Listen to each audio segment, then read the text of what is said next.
രാഷ്ട്രീയക്കാര് പറയും സാക്ഷാൽ നരസിംഹറാവു പോലും ജീവിതത്തിൽ ആദ്യം ചിരിച്ചത് ഐശ്വര്യറായിയെ കണ്ടപ്പോഴാണ്. അന്ന് വരെ ചിരിച്ചിട്ടില്ലെന്ന് ചിരി ആരംഭിച്ചു. അന്നു മുതൽ പെണ്ണുങ്ങൾക്ക് ദൈവം കൊടുത്ത ഒരു വരവാണ് 2 രീതിയിൽ ആണുങ്ങളെ വരച്ച വരയെ നിർത്താം.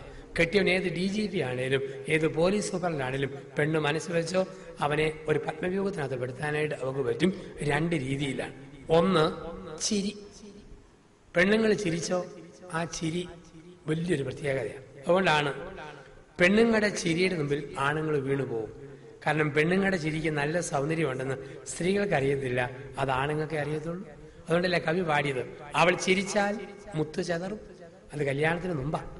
കല്യാണം കഴിഞ്ഞാലോ അവൻ അടിച്ചാൽ പല്ല് ചതറും, അത് മറ്റൊരു വശം. പക്ഷെ സുന്ദരമായിട്ട് ചിരിക്കാനുള്ള കഴിവ് ദൈവം കൊടുത്തിട്ടുണ്ട്. എത്ര മനപ്രയാസമുള്ള ഭർത്താവാണേലും പുറത്തു പോയിട്ട് വീട്ടിലോട്ട് കയറി വരുമ്പോൾ ഭാര്യ ഒന്ന് ചിരിച്ചാൽ അവന്റെ മനപ്രയാസം സൂര്യപ്രകാശത്തിൽ മഞ്ഞുകട്ട പോലെ ഉരുകിപ്പോകും. പക്ഷെ പല പെണ്ണുങ്ങളും ചിരിക്കത്തില്ല. അല്പം ടെൻഷൻ വന്നു നീണ്ട പടവലങ്ങ പോലെ മോന്ത നീട്ടി ഒറ്റപ്പെടുത്തും.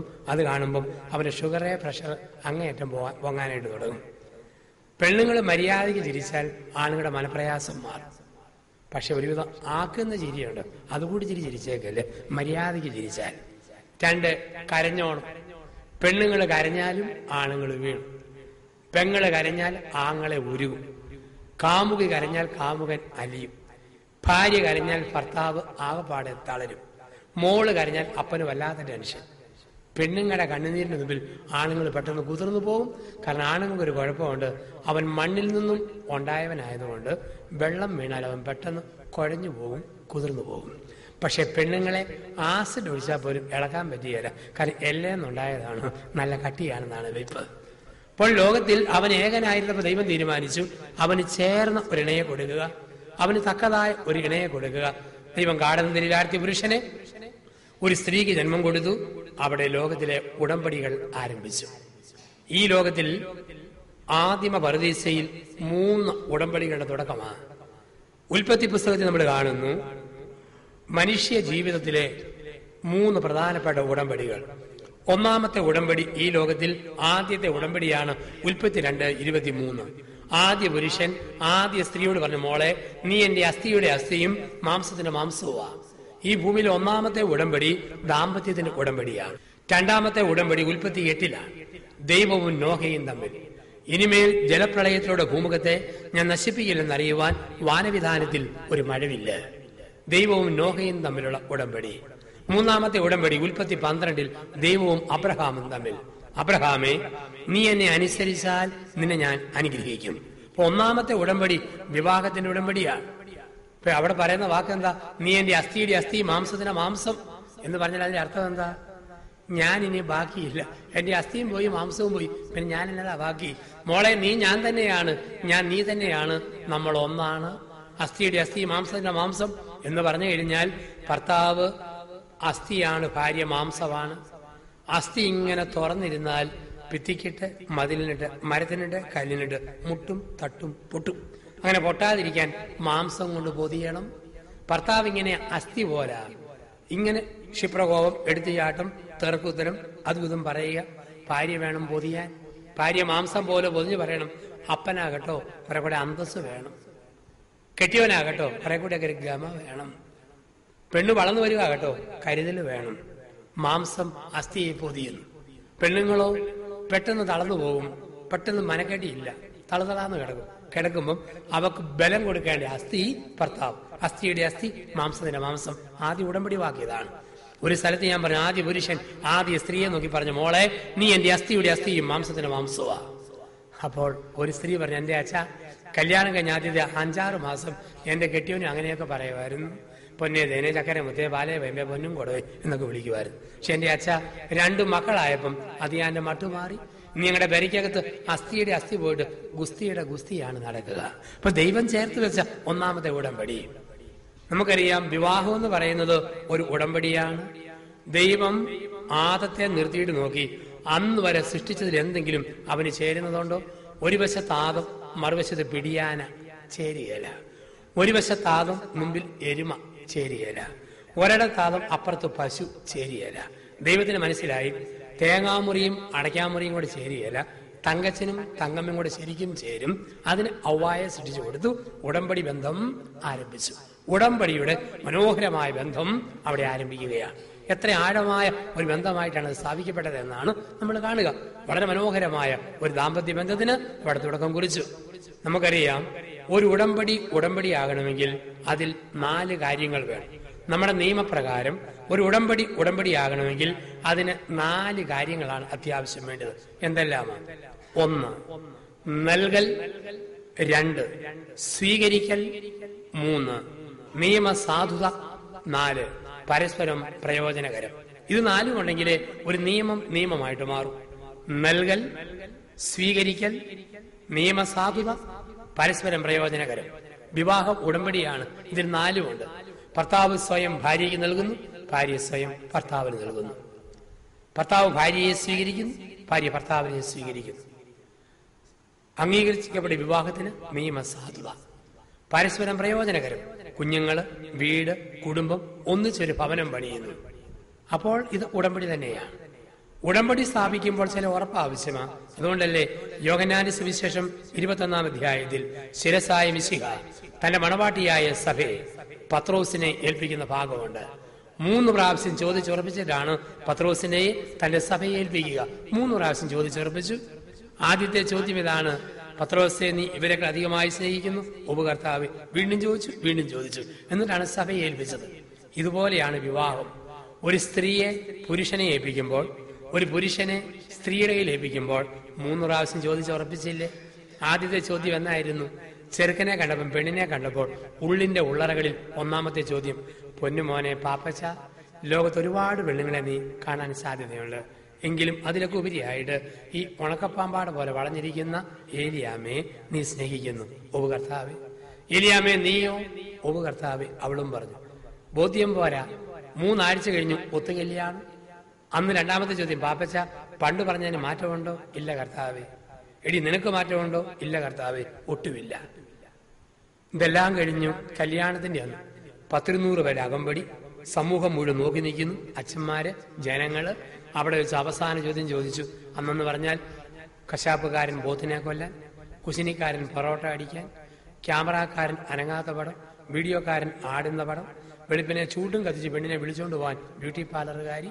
ഇതെല്ലാം കഴിഞ്ഞ് അന്ന് ചോദിക്കുകയാണ്: പൊന്നുമോനെ പാപ്പച്ച, അങ്ങനെയൊക്കെ പറഞ്ഞാലും നീ ഒരുപാട് പെണ്ണുങ്ങൾ ഇനി കാണാൻ പോവുക കല്യാണം കഴിഞ്ഞ്. ഐശ്വര്യ റായ്, സുസ്മിതാ സെൻ, വിശ്വസുന്ദരികള്, താരജോഡികള്, സീരിയൽ നടിമാര് ഒരുപാട് പേരെ കാണും. അതിലൊക്കെ ഉപരിയായിട്ട് ഈ ഏലിയാമേ നീ സ്നേഹിക്കുന്നു. ഉപകർത്താവേ. മോളെ നീയും കാണും. ക്രിക്കറ്റ് താരങ്ങൾ, ഫുട്ബോൾ സ്റ്റാറുകൾ, മിനിമം തുണി കൊടുക്കുന്ന പരസ്യക്കാര് പിള്ളേര്, വലിയ ബോക്സിംഗ് ചാമ്പ്യന്മാര്, ഗുസ്തി വീര്യമുള്ളവന്മാര് ഒക്കെ കാണും. ഇതൊക്കെ ഉപരിയായിട്ട് ഈ മെലിഞ്ഞിരിക്കുന്ന പാപ്പച്ചനെ നീ സ്നേഹിക്കുന്നു. ഉപകർത്താവെ സ്നേഹിക്കുന്നു. 3 പ്രാവശ്യം ചോദിച്ചു ഉറപ്പിച്ചു. കവതാശികമായി സ്ഥാപിച്ചു വിവാഹം. അപ്പോൾ ഓർക്കുക, വിവാഹത്തിന് പള്ളിയിൽ വെച്ച് പാപ്പച്ചൻ പെണ്ണമ്മയുടെ കയ്യിലല്ല പിടിച്ചത്, പിന്നെയോ ഈശോമിശിഹായുടെ കയ്യിലാണ്. പെണ്ണമ്മ പിടിച്ചത് പാപ്പച്ചന്റെ കയ്യിലല്ല, കർത്താവിന്റെ കയ്യിലാണ്. അതുകൊണ്ടല്ലേ നമ്മൾ പറയുക, നമ്മുടെ വികാരിയച്ഛൻ ഇവിടെ വിശുദ്ധ കുർബാന അർപ്പിച്ചിട്ട് വിശുദ്ധ കുർബാന കുസ്തോദിക്കകത്തെടുത്ത് സക്രാരിയിൽ പൂട്ടി സൂക്ഷിക്കുന്നു. അങ്ങനെ പൂട്ടി സൂക്ഷിക്കുമ്പോൾ ബെനഡിക്ട് 16-ാമൻ മാർപ്പാപ്പ ഈ പള്ളി കാണാൻ വരുന്നു. കാരണം ഒരു പള്ളിയുടെ മുമ്പിൽ 3 കുരിശുപള്ളിയുള്ള ലോകത്തിലെ ഏക സ്ഥലമാണിത്. അപ്പൊ ഇത് കാണാൻ വേണ്ടി വരിക. അപ്പൊ അങ്ങനെ വന്നിട്ട് ബെനഡിക്ട് 16-ാമൻ മാർപ്പാപ്പ വന്നിട്ട് ഇതെല്ലാം കണ്ടു. ആ കൂട്ടത്തിൽ മാർപ്പാപ്പ പള്ളിയിലോട് കയറി വന്നിട്ട് സക്രാരി തുറന്ന് ഈ തിരുവോസ്തി മുഴുവൻ ഒരു വെള്ളത്തുണിയിൽ കുടഞ്ഞിട്ടിട്ട് മാർപ്പാപ്പ പറയുകയാണ്: സാധാരണ അച്ഛനായ ജോണിയച്ഛൻ സ്ഥാപിച്ച വിശുദ്ധ കുർബാന മാർപ്പാപ്പയായി ഞാൻ പറയുന്നു, കുർബാനയല്ല. ബെനഡിക്ട് 16-ാമൻ മാർപ്പാപ്പ 101 പ്രാവശ്യം പറഞ്ഞാലും ഈ കുർബാന അല്ലാതാക്കാൻ പറ്റിയല്ല. ഒരിക്കൽ സ്ഥാപിക്കപ്പെട്ടത്. ഇതുപോലെ നിയമസാധുതയോട് ഒരിക്കൽ വഞ്ചനയല്ലാതെ ആത്മാർത്ഥതയോടെ സ്ഥാപിച്ച വിവാഹമെന്ന കൂദാശ ഒരു കുടുംബ കോടതിക്കും ഒരു സഭാ കോടതിക്കും കൂദാശ അല്ലാതാക്കാൻ പറ്റിയല്ല. നിയമപരമായിട്ട് മാറി താമസിച്ചോ പിരിഞ്ഞോ എന്നൊക്കെ പറയാം. പക്ഷെ തമ്പുരാന് മുമ്പിൽ രണ്ടാക്കാൻ പറ്റില്ല. കാരണം ദൈവം യോജിപ്പിച്ചത് മനുഷ്യനെ വേർപെടുത്താൻ പറ്റില്ല. കൗദാശികമായിട്ട് ആ ഒരു ചിന്ത നമ്മുടെ മനസ്സിലേക്ക് നമ്മൾ കൊണ്ടുവരികയാണ്. ഇപ്പം ദൈവം ഒരുമിപ്പിച്ച് ചേർത്തു. ഇനി വെള്ളപ്പാണ്ട് പിടിച്ചാലും വസൂരിക്കുത്ത് വീണാലും തളർന്നു പോയാലും ഭ്രാന്ത് പിടിച്ചാലും കുടിയനാണേലും മയക്കുമരുന്ന് അടിമയായി പോയാലും ഒരിക്കൽ സ്വീകരിച്ചോ പിന്നെ ഉപേക്ഷിക്കാൻ പറ്റില്ല. കാരണം കൗദാശികമായ ദൈവം ഒരുമിപ്പിച്ച സ്നേഹത്തിന്റെ കൂദാശ, വിവാഹമെന്ന കൂദാശ. അപ്പൊ അങ്ങനെയുള്ള വിവാഹമെന്ന് പറയുന്ന ആ ജീവിതാന്തസ്സിലൂടെയൊക്കെ കടന്നു പോകുമ്പോൾ ഓർമ്മിക്കുക എന്താണ് വിവാഹം എന്നുള്ളത്. വിവാഹത്തെക്കുറിച്ചുള്ള ചിന്തകളിലൂടെ കടന്നു പോകുമ്പോൾ നമ്മുടെ മനസ്സിലേക്ക് കടന്നു വരേണ്ട ചിന്ത എഫേസ്യസ് ലേഖനം 5-ാം അധ്യായത്തിൽ 22 മുതലുള്ള വാക്യങ്ങളിൽ പറയുന്നു, പുരുഷൻ മാതാപിതാക്കളെ വിട്ട് ഭാര്യയോട് ചേരും, സ്ത്രീ മാതാപിതാക്കളെ വിട്ട് ഭർത്താവിനോട് ചേരും. വിട്ടേച്ചു പോകുന്ന ഏക ജീവിതം കല്യാണം. ഞങ്ങൾ വീട്ടിൽ 2 മക്കളെ ഉള്ളൂ, ഞാനും എന്റെ ചേട്ടൻ പെണ്ണ് കെട്ടിയ ആള്, ഞാൻ കല്യാണം കഴിക്കാത്ത ആള്. ചേട്ടൻ കല്യാണം കഴിച്ചപ്പോൾ മാതാപിതാക്കളെ വിട്ടു, ഭാര്യയോട് ചേർന്നു. ഞാൻ ലോകത്ത് എവിടെ പോയാലും ഞാൻ ഇതുവരെ അവരെ വിട്ടിട്ടില്ല. എന്റെ ഉള്ളിൽ അവരുണ്ട്. കാരണം അവരെക്കാൾ കൂടിയവരാരും എന്റെ ജീവിതത്തിലേക്ക് കടന്നു വന്നിട്ടില്ല. ഈ വിട്ടേച്ച് പോകുന്നതുകൊണ്ട് ആണുങ്ങൾ കെട്ടുമ്പം വിറയ്ക്കുന്ന കാണാം, പെണ്ണുങ്ങളെ കെട്ടിക്കുമ്പം വേർക്കുന്ന കാണാം. വിട്ടേച്ചുള്ള പോക്ക്. പട്ടാളക്കാരനാണേ പോലും തോക്ക് പിടിക്കുമ്പം വിറയ്ക്കാത്ത കൈ, താലി പിടിക്കുമ്പം വിറയ്ക്കുന്ന കാണാം. കാരണം പട്ടാളക്കാരന് പോലും അറിയാം 2ാം ലോകമഹായുദ്ധം സഹിക്കാം. ഇന്നു മുതൽ തുടങ്ങാൻ പോകുന്ന ഈ 3-ാം ലോകമഹായുദ്ധം അവന്റെ ശക്തിക്കപ്പുറം. കുറെ നാളുകൾക്ക് മുമ്പ് എന്റെ സുഹൃത്തായ കണക്കധ്യാപകനെ ഞാൻ കെട്ടിച്ചു. അവൻ കെട്ടിയത് ഇംഗ്ലീഷ് പഠിപ്പിക്കുന്ന ടീച്ചറെയാണ്. ചൂരൽ വടി കുലുക്കി വരവച്ച് പിള്ളേരെ അടിച്ചു പഠിപ്പിക്കുന്ന സാറ്. ഞാൻ നോക്കുമ്പം ചൂരലിന്റെ നാരിന്റെ പകുതിയുടെ പതി കട്ടിയിലാക്കി ചീപ്പുനൂലിൽ കെട്ടുതാലി ഓർത്ത് ഇവിടെ പെടലിയുടെ പുറകെ കെട്ടുമ്പം അവന്റെ കൈ ഇങ്ങനെ കെലികലാന്ന് വിറയ്ക്കുന്നു. അവസാനം ചിത്രശലഭം തേൻ കുടിക്കാൻ വേണ്ടി പൂവിന്റെ മണ്ടയിൽ പറക്കുന്ന പോലെ കൈ തെന്നി പോകുന്നു. കഷ്ടപ്പെട്ട് കെട്ടി ഒപ്പിച്ച് ഇവൻ യാത്രയായി. പിറ്റേ തിങ്കളാഴ്ച ഇവനും ഭാര്യയും കൂടെ ഒരു കേക്കും കൊണ്ട് എന്നെ കാണാൻ വന്നു. ഞാൻ മുറി കയറ്റി കേക്ക് ആശീർവദിച്ച് മുറിച്ച് പ്രാർത്ഥിച്ച് 2 ചെറിയ കഷ്ണം അവർക്കും കൊടുത്തു. തമ്മിൽ മുഴുത്ത കഷ്ണം ഞാനും എടുത്തു. ബാക്കി അലമാരി വെച്ച് കൂട്ടി. ഇവരിറങ്ങി പോകുമ്പോൾ 2 പേരും നെറ്റിയെ കുരിശ് വരച്ചു. ഇവന്റെ തോളെ തേടി ഞാൻ പറഞ്ഞു, എടാ പേടിത്തൊണ്ട കണക്കത്തിയാവുക, എന്നാ വിറയാടാ വിറച്ചത്. സ്വന്തമായിട്ടൊരു പെണ്ണിനെ കിട്ടുമ്പം കുറെ കട ധൈര്യമല്ലേ വരേണ്ടത്. അവൻ പറഞ്ഞു, ആഹാ അച്ഛാ അത് വിറയാണെന്നാണോ അച്ഛൻ ഓർത്തെ? ഞാൻ പറഞ്ഞു, കൈ കിടന്നിങ്ങനെ തുള്ളുന്ന വിറയല്ലാതെ വേറെ വല്ലതും ആണ്. പറഞ്ഞു, പൊന്നച്ചാ അത് വിറച്ചതല്ല, പിള്ളകളിയാണോ? സഭയിലെ ഗൗരവമുള്ള ഒരു കൂദാശയുടെ സ്വീകരണമല്ലേ, വിറച്ചതല്ല അച്ഛാ. പിന്നെയോ പരിശുദ്ധാത്മാവിന്റെ ആഗമനം. അപ്പം പുരുഷൻ മാതാപിതാക്കളെ വിട്ട് ഭാര്യയോട് ചേരും, സ്ത്രീ മാതാപിതാക്കളെ വിട്ട് ഭർത്താവിനോട് ചേരും. വിട്ടേച്ചു പോകുന്ന ലോകത്തിലെ ഒരു ജീവിതക്രമമാ ദാമ്പത്യം എന്ന് പറയുക. അപ്പൊ അവിടെയുള്ള ആ ക്രമത്തിൽ മനസ്സിലേക്ക് കൊണ്ടുവരേണ്ട ചിന്ത, ഇന്ന് നമ്മുടെ ഇടയിൽ പല കൂട്ടം കുടുംബങ്ങളുണ്ട്. അതിലേതിൽ പെടും നമ്മുടെ വീടെന്ന് ഒന്ന് ചിന്തിക്കുക. ഇന്ന് ക്രൈസ്തവ സമൂഹത്തിൽ കേരളത്തിൽ 10 കൂട്ടം കുടുംബങ്ങളുണ്ട്. 8 എണ്ണം തെറ്റായ കുടുംബങ്ങൾ, 2 എണ്ണം ശരിയായ കുടുംബങ്ങൾ. നമ്മുടെ കുടുംബങ്ങൾ പലപ്പോഴും ഈ തെറ്റിന്റെ പട്ടികയിൽപ്പെട്ട 8ൽ പെടും. ഒരു വാർഷിക ധ്യാനം എന്നൊക്കെ പറയുന്നത്, നമ്മുടെ ധ്യാന ചിന്ത എന്നൊക്കെ പറയുന്നത് തെറ്റിൽപ്പെട്ട കുടുംബത്തെ ശരിയുടെ ദിശയിലേക്ക് തിരിച്ചുവിടാനുള്ള ഒരു വെല്ലുവിളിയാണ്. ഏതെല്ലാമാണ് നമ്മുടെ കുടുംബങ്ങൾ? 1, കുടുംബം ഒരു ബാർ ഹോട്ടൽ, ഒരു മദ്യഷാപ്പ്. എലിക്കുളത്തും പരിസരത്തും ഒക്കെയുള്ള നമ്മുടെ ചില കുടുംബങ്ങളൊക്കെ ബാർ ഹോട്ടലുകളാണ്. ബാർ ഹോട്ടൽ എന്ന് പറഞ്ഞാൽ എന്തിനും ഏതിനും ലഹരി വിളമ്പുക. ഒരു കെട്ടിടം എന്തിനു വേണ്ടി ഉപയോഗിക്കുന്നോ അതനുസരിച്ച് അതിന്റെ പേര് മാറും. നമുക്കറിയാമല്ലോ, ഓരോന്നിന്റെയും പേര് മാറുന്നത് സ്ഥലം വെച്ചാൽ. രോമം തലയിലുണ്ടായാൽ അത് മുടി, രോമം കണ്ണിന്റെ മുകളിൽ വന്നാൽ അത് പുരികം, ചുണ്ടിന് മുകളിൽ വന്നാൽ മീശ, താഴോട്ട് വന്നാൽ ദീക്ഷ. ഒരേ സാധനം തന്നെ പല പേരിൽ അറിയപ്പെടും. ഒരു തുണി അൾത്താരയിൽ വിരിച്ചാൽ അൾത്താരവിരി, കലം വാങ്ങാൻ പിടിച്ചാൽ കരിയില തുണി, ഉടുത്താൽ മുണ്ട്, കട്ടനായിട്ടിട്ടാൽ അത് കട്ടനായിട്ട് പറയും, അത് വിളക്കിന് തിരിയാക്കിയാൽ അത് തിരി എന്ന് പറയും. ഒരേ തുണി പല പേരിൽ അറിയപ്പെടും. ഇത് പള്ളി. ഈ പള്ളി മാറ്റിയിട്ട് അൾത്താര മാറ്റിയിട്ട് പിള്ളേരെ പഠിപ്പിച്ചാൽ ഇത് ഒരു സ്കൂള്. ഇവിടെ ഓട്ടോറിക്ഷയും ടാക്സിയും ഇവിടെ വന്ന് പാർക്ക് ചെയ്താൽ ഇത് ടാക്സി സ്റ്റാൻഡ്. ഇവിടെ മീൻ വിറ്റാൽ ഇത് മീൻകടയാണ്, ഇറച്ചി വിറ്റാൽ ഇറച്ചിക്കടയാണ്, കള്ളു വിറ്റാൽ ഇത് കള്ളു ഷാപ്പാണ്, ദേഹം വിറ്റാൽ ഇത് വ്യഭിചാരശാലയാണ്, കുർബാന അർപ്പിച്ചാൽ ഇത് പള്ളിയാണ്. വീടും അതുപോലെ എങ്ങനെ ഉപയോഗിക്കുന്നോ അതുപോലെ വീടിന്റെ പേര് മാറാനായിട്ട് തുടങ്ങും. വീടിന്റെ പേര് മാറും. നമ്മൾ ഉപയോഗിക്കുന്ന ക്രമം അനുസരിച്ച് വീടിന്റെ പേര് മാറും. മദ്യഷാപ്പ്, മാമോദീസ വന്നാലും ആതിർവാന സ്വീകരണം വന്നാലും, പെരുന്നാൾ വന്നാലും, ക്രിസ്മസ് വന്നാലും, ഈസ്റ്റർ വന്നാലും ലഹരി വിളമ്പുന്ന ഒരു വീടാണെങ്കിൽ നമ്മുടെ വീട് ബാർ ഹോട്ടലാണ്. ആ വീടിനെ കുറിച്ച് വചനം പറയുന്നുണ്ട്. യേശയ്യ 5:11 മുതലുള്ള വാക്യങ്ങൾ. നിന്റെ വീട്ടിലെ വിരുന്ന് മേശയിൽ നീ ലഹരി വിളമ്പിയാൽ വിരുന്നിന്റെ കർത്താവ് നിന്റെ വീടിനോട് വിട പറയും. മദ്യക്കുപ്പികൾ ഉടയുമ്പോൾ കുടുംബങ്ങൾ ഉടയും എന്നൊരു ചിന്ത. നമുക്കറിയാം, ലഹരിയുടെ ബന്ധനത്തിൽ പെട്ടുപോയ ധാരാളം ആളുകളുണ്ട്. എന്തിനും ഏതിനും ന്യായീകരണമുണ്ട്. ചില ക്രിസ്മസിന് കുടിക്കും. എന്താ കുടിച്ചത്? ദൈവം മനുഷ്യനായി പിറന്നതിന്റെ സന്തോഷം. ദുഃഖവെള്ളിയാഴ്ച ദൈവം മരിച്ചതിന്റെ മനപ്രയാസം. ഉയർപ്പ് ഞായറാഴ്ച ഒന്നുകൂടെ പൊങ്ങി വന്നതിന്റെ പരമസന്തോഷം. പെരുന്നാളിന് നാടിന്റെ ഉത്സവം. ഇതൊന്നും അല്ലാത്ത ദിവസം ഒരു മനുഷ്യൻ കുടിച്ചേച്ച് പോകും. പൊന്നു ചേട്ടാ, എന്നാത്തിനെ ഇന്ന് കുടിച്ചത്? അയാളുടെ മറുപടി, എന്റെ കൊച്ച് മുലകുടി നിർത്തി എന്റെ ഓർമ്മയ്ക്ക് ഞാൻ കുപ്പികുടി എന്ന് ആരംഭിച്ചതാ.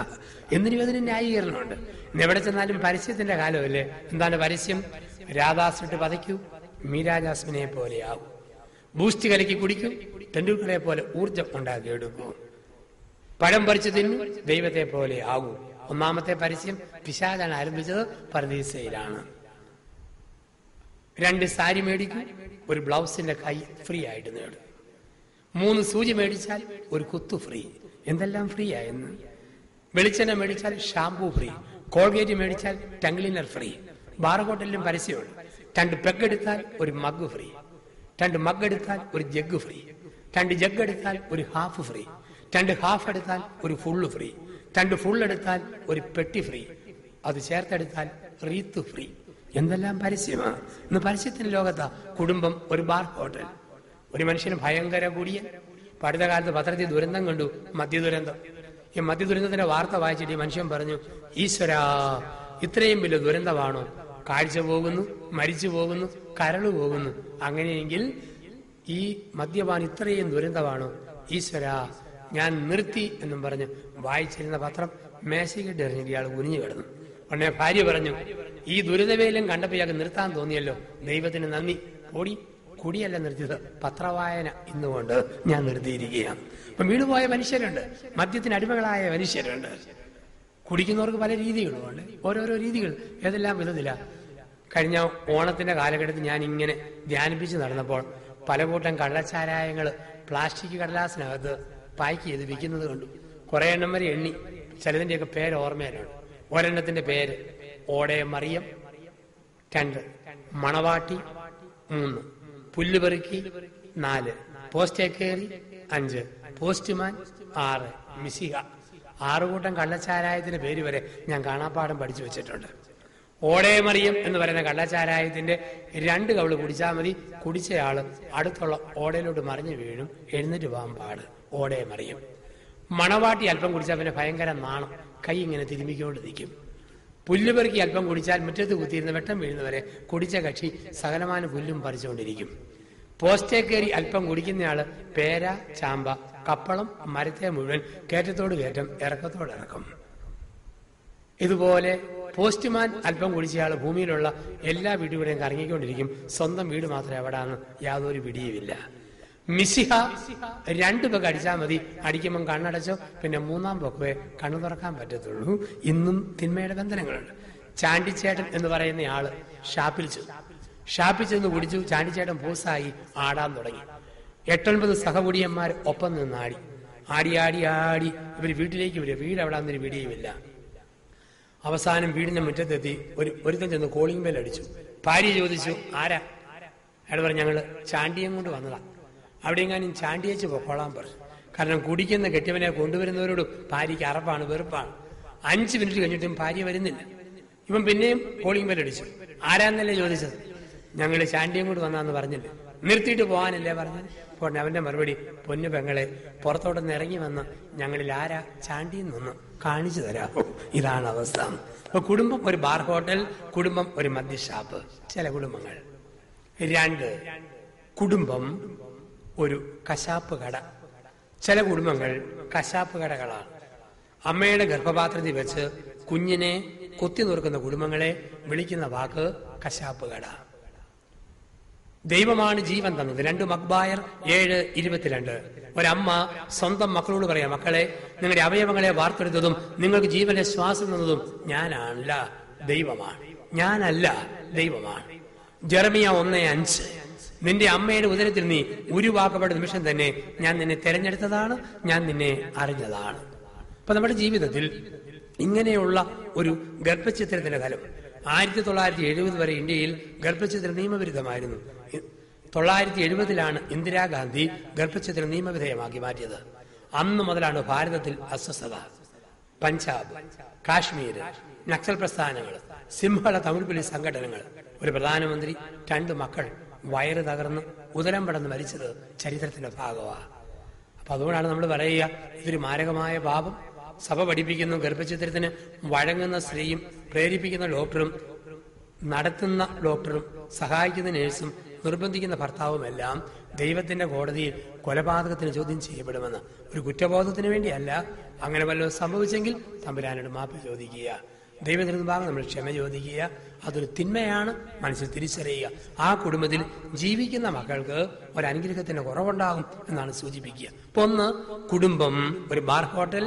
2, ഒരു കൊലക്കളം, കശാപ്പ് കട. 3, കുടുംബം ഒരു സിനിമാ തിയേറ്റർ. ചില കുടുംബങ്ങൾ സിനിമാ തിയേറ്ററുകളാണ്. ടൈം കിട്ടുമ്പോഴൊക്കെ CD കാസറ്റ് ഇട്ട് ഇങ്ങനെ പടം കണ്ടുകൊണ്ടിരിക്കുക. ചില പെണ്ണുങ്ങളെ കാണാം, വൈകിട്ട് 5:30 കുളിച്ച് തോർത്തി 1-ാം ദിനം തുണി കൊടുത്ത് പൊട്ടും കുത്തി തലമുടി ഇങ്ങനെ കാച്ചിക്കാ പൊടിക്കുന്നത് പോലെ പൊക്കി കെട്ടി അതിൽ തേള്, ഞണ്ട്, പഴുതാര, ആമ, ആപ്പ്, പൂള്, വിറവുള്ളി ഇതെല്ലാം കൂടെ കുത്തി കയറ്റിയിട്ട് ചെണ്ടയടിക്കാരന്റെ കൂട്ട് നെഞ്ചിന് കുറുകെ ഒരു ടർക്കി ടൗരി ഇട്ടുകൊണ്ട് ഒരു ഇരിപ്പുണ്ട്. കാരണം 6 മണി മുതൽ ഒരുപാട് കണ്ണുനീര് വീണ് കുതിരാനുള്ള നെഞ്ചാണിത്. ഏഷ്യാനെറ്റ് കണ്ണുനീര്, കൈരളി കണ്ണുനീര്, സൂര്യ കണ്ണുനീര്, ഒത്തിരി കണ്ണുനീര്.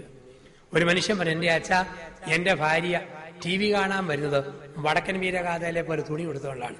ടർക്കി ടൗര് നെഞ്ചിന് ചെയ്ത് കയറ്റി കൊടുത്ത് ദേഹത്ത് മുഴുവൻ സോപ്പും തേച്ച് അവള് വന്ന് TV കാണാനിരിക്കും. ഞാൻ ചോദിച്ചു, അതെന്നാ ചേട്ടാന്ന് ചോദിച്ചു. പരസ്യം വരുമ്പോൾ വെള്ളമൊഴിക്കാൻ പോയാൽ മതിയല്ലോ, അത്രയും സമയം ലാഭിക്കാൻ വേണ്ടിയിട്ടാണ്. കുടുംബം ഒരു സിനിമാ തിയേറ്റർ. ഒരിക്കലും പള്ളിയിൽ ധ്യാനിപ്പിച്ചപ്പോൾ ഒരു കൊച്ചു കുട്ടിയോട് ഞാൻ ചോദിച്ചു, മോനെ, നിങ്ങളുടെ വീട്ടിലെ സന്ധ്യാപ്രാർത്ഥന എങ്ങനെയാ? അവൻ പറഞ്ഞ, അച്ഛാ, ഞങ്ങളുടെ വീട്ടിലെ പ്രാർത്ഥന ഒരു പ്രത്യേക രീതിയിലാണ്. ഞാൻ വെച്ചാൽ അങ്ങനെ അവൻ പറഞ്ഞ, അച്ഛാ, ഞങ്ങളുടെ വീട്ടിലെ പ്രാർത്ഥന ഞങ്ങൾ കൊന്ത ചെല്ലുമ്പം രഹസ്യം പരസ്യം, പരസ്യം രഹസ്യം, രഹസ്യം പരസ്യം, പരസ്യം രഹസ്യം, ഞങ്ങൾ അങ്ങനെ ചെല്ലുക. അതെന്നാടാ?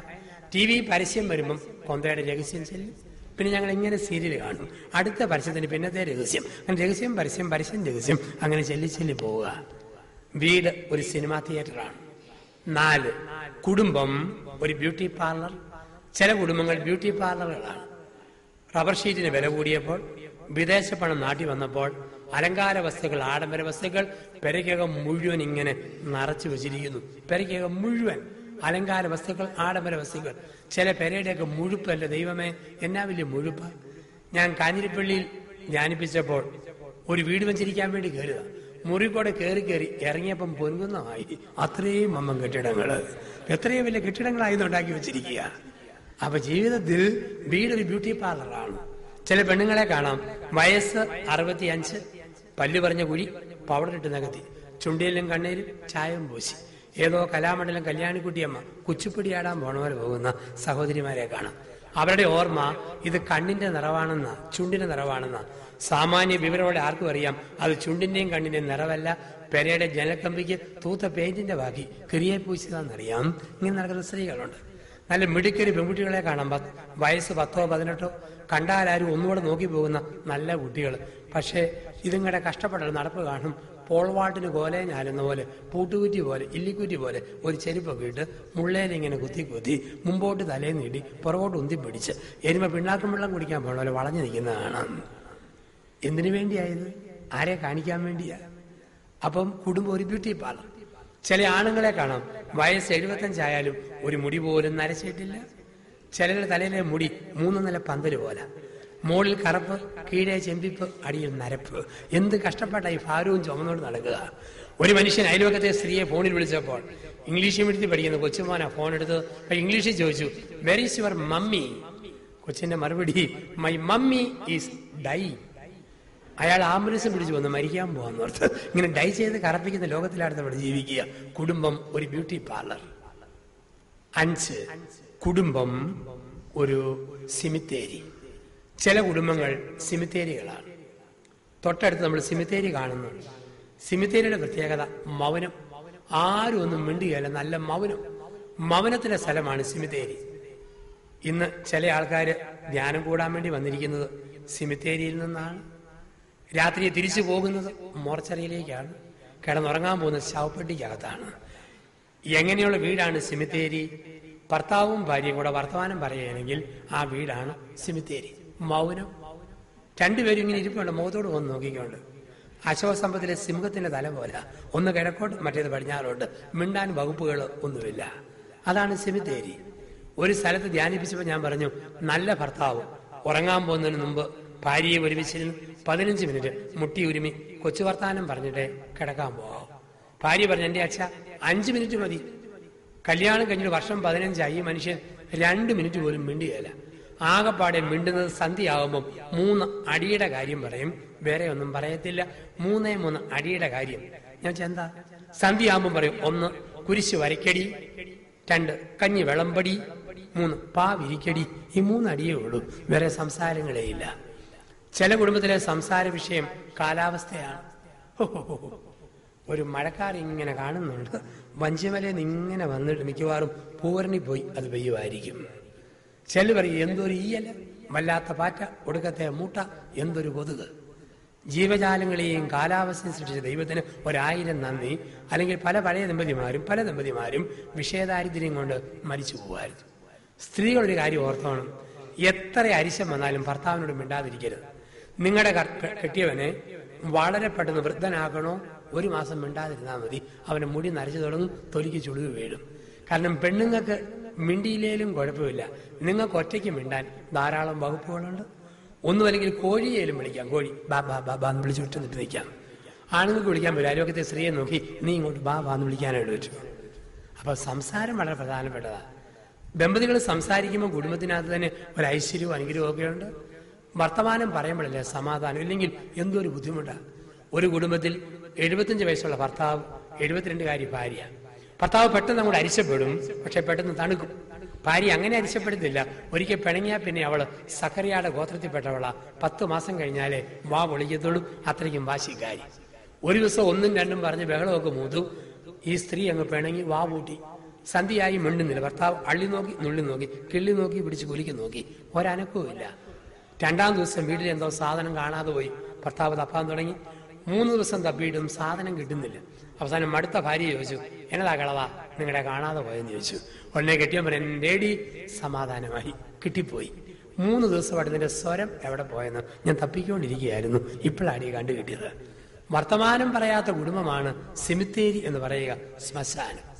6, കുടുംബം ഒരു നരകം. ചില കുടുംബങ്ങൾ നരകങ്ങളാണ്. എങ്ങനെയുള്ള കുടുംബമാണ് നരകം? ഭർത്താവും ഭാര്യയും കൂടെ എപ്പോഴും വഴക്കുള്ള വീട് നരകം. സ്നേഹമാണോ സ്വർഗം? വഴക്കുള്ള വീട്ടിലോട്ടൊരു ഭാര്യയ്ക്ക് തിരിച്ച് കയറി ചെല്ലാൻ തോന്നുകയില്ല. വഴക്കുള്ള കുടുംബത്തിലേക്ക് തിരിച്ചു ചെല്ലാൻ ഭർത്താവിന് തോന്നുകയില്ല. പറ്റുന്നിടത്തോളം സമയം കടത്തിനേലും മറ്റും ഇരുന്ന് സമയം ചെലവഴിക്കുന്ന ആണുങ്ങൾ വീട്ടിൽ വഴക്കായിട്ട് സ്നേഹമാണെങ്കിൽ നേരത്തെ വീട്ടിൽ പോയേനെ. പെണ്ണുങ്ങൾ പള്ളിയിൽ കഴിഞ്ഞാലും പോകാതെ വർത്തമാനം പറഞ്ഞ് റോഡിലൊക്കെ നിൽക്കുന്നത് പോകുമ്പോൾ ഒരു രസമില്ല. അവിടെ നരകവാ, വഴക്കോട് വഴക്ക്. സ്നേഹിക്കുന്ന കുടുംബമാണ് സ്വർഗം. ഒരു വീട്ടിൽ ഭർത്താവും ഭാര്യയും. ഭർത്താവ് സ്കൂളിലെ അധ്യാപകനാണ്. ദിവസവും ഒരു 5 തെറി പറയാതെ സ്കൂളിൽ പോകത്തില്ല. ഭാര്യ അടുക്കളയിലെ ജോലിക്കാരിയാണ്. ഒരു 3 എണ്ണം കേൾക്കാതെ അടുപ്പ് തീ കത്തിക്കത്തില്ല. അത് വീട്ടിലെ അവസ്ഥ. ഒരു ദിവസം രാവിലെ ഏതാണ്ടൊക്കെ ചീത്തയും പറഞ്ഞ് 9:30 ഇയാൾ സ്കൂളിൽ പോയി. വൈകുന്നേരം 4:30 തിരിച്ചു വരേണ്ടത്. ഭാര്യ ഒറ്റയ്ക്ക് തെറിയും പറഞ്ഞ് അടുപ്പ് തീ കത്തിക്കാൻ തുടങ്ങി. അന്ന് ഉച്ച കഴിഞ്ഞ് 3 മണിയായപ്പോൾ ഭർത്താവ് വന്നു. ഭാര്യ ചോദിച്ചു, താൻ എന്നാടും അവധി എടുത്തുകൊണ്ട് വഴക്കുണ്ടാക്കാൻ നേരത്തെ എഴുന്നള്ളിരിക്കുകയാണ്. ഉടനെ കെട്ടിയവൻ പറഞ്ഞു, അല്ലടി ഞാനും ഹെഡ്മാസ്റ്ററും കൂടെ 1 പറഞ്ഞു 2 പറഞ്ഞു കൊത്തിക്കേറി കമ്പ് കോർത്തു. അരിശം വന്ന ഹെഡ്മാസ്റ്റർ എന്നോട് പറയുക, താൻ വല്ല നരകത്തിലോട്ടും പോടും. ഞാൻ നേരെ ഇങ്ങോട്ട് തന്നെ പോകുന്നടി, വേറെ എങ്ങോട്ട് പോകാനായിട്ടാണ്. നരകത്തിലെ കഥാപാത്രങ്ങൾ ആരൊക്കെയാ? കാലൻ, പിശാച്, ശവങ്ങൾ. ഇതാണ് നരകത്തിലെ കഥാപാത്രങ്ങൾ. ഭാര്യ ഭർത്താവിനെ വിളിക്കും, കണ്ണിച്ചോരില്ലാത്ത കാലൻ, പോകുന്ന പോക്ക് കണ്ടില്ലേ? ഭർത്താവ് ഭാര്യയെ വിളിക്കും, വൃത്തിയില്ലാത്ത മുതുപിശാച്, പെരയ്ക്കാൻ കിടക്കുന്ന കിടപ്പ് കണ്ടില്ലേ? മക്കളെ നോക്കി പറയും, അയൽപക്കത്തെ പിള്ളേർ മിടുക്കർ. ഈ വീട്ടിൽ 3 ശവങ്ങൾ. മൂത്ത ശവം 8ാം ക്ലാസ്സിൽ, 2ാമത്തെ ശവം 7ാം ക്ലാസ്സിൽ, 3ാമത്തെ ശവം 5ാം ക്ലാസ്സിൽ. ആ കുഞ്ഞുങ്ങളോട് ചോദിക്കുക, നിങ്ങൾ കാലനെ കണ്ടിട്ടുണ്ടോ? ഉണ്ട്. എന്ത് ചെയ്യേ? ചായ കുടിക്കാൻ പോയിരിക്കുന്നു, ഇപ്പൊ വരും. പിശാചിനെ കണ്ടിട്ടുണ്ടോ? ഉണ്ട്. എന്ത് ചെയ്യേ?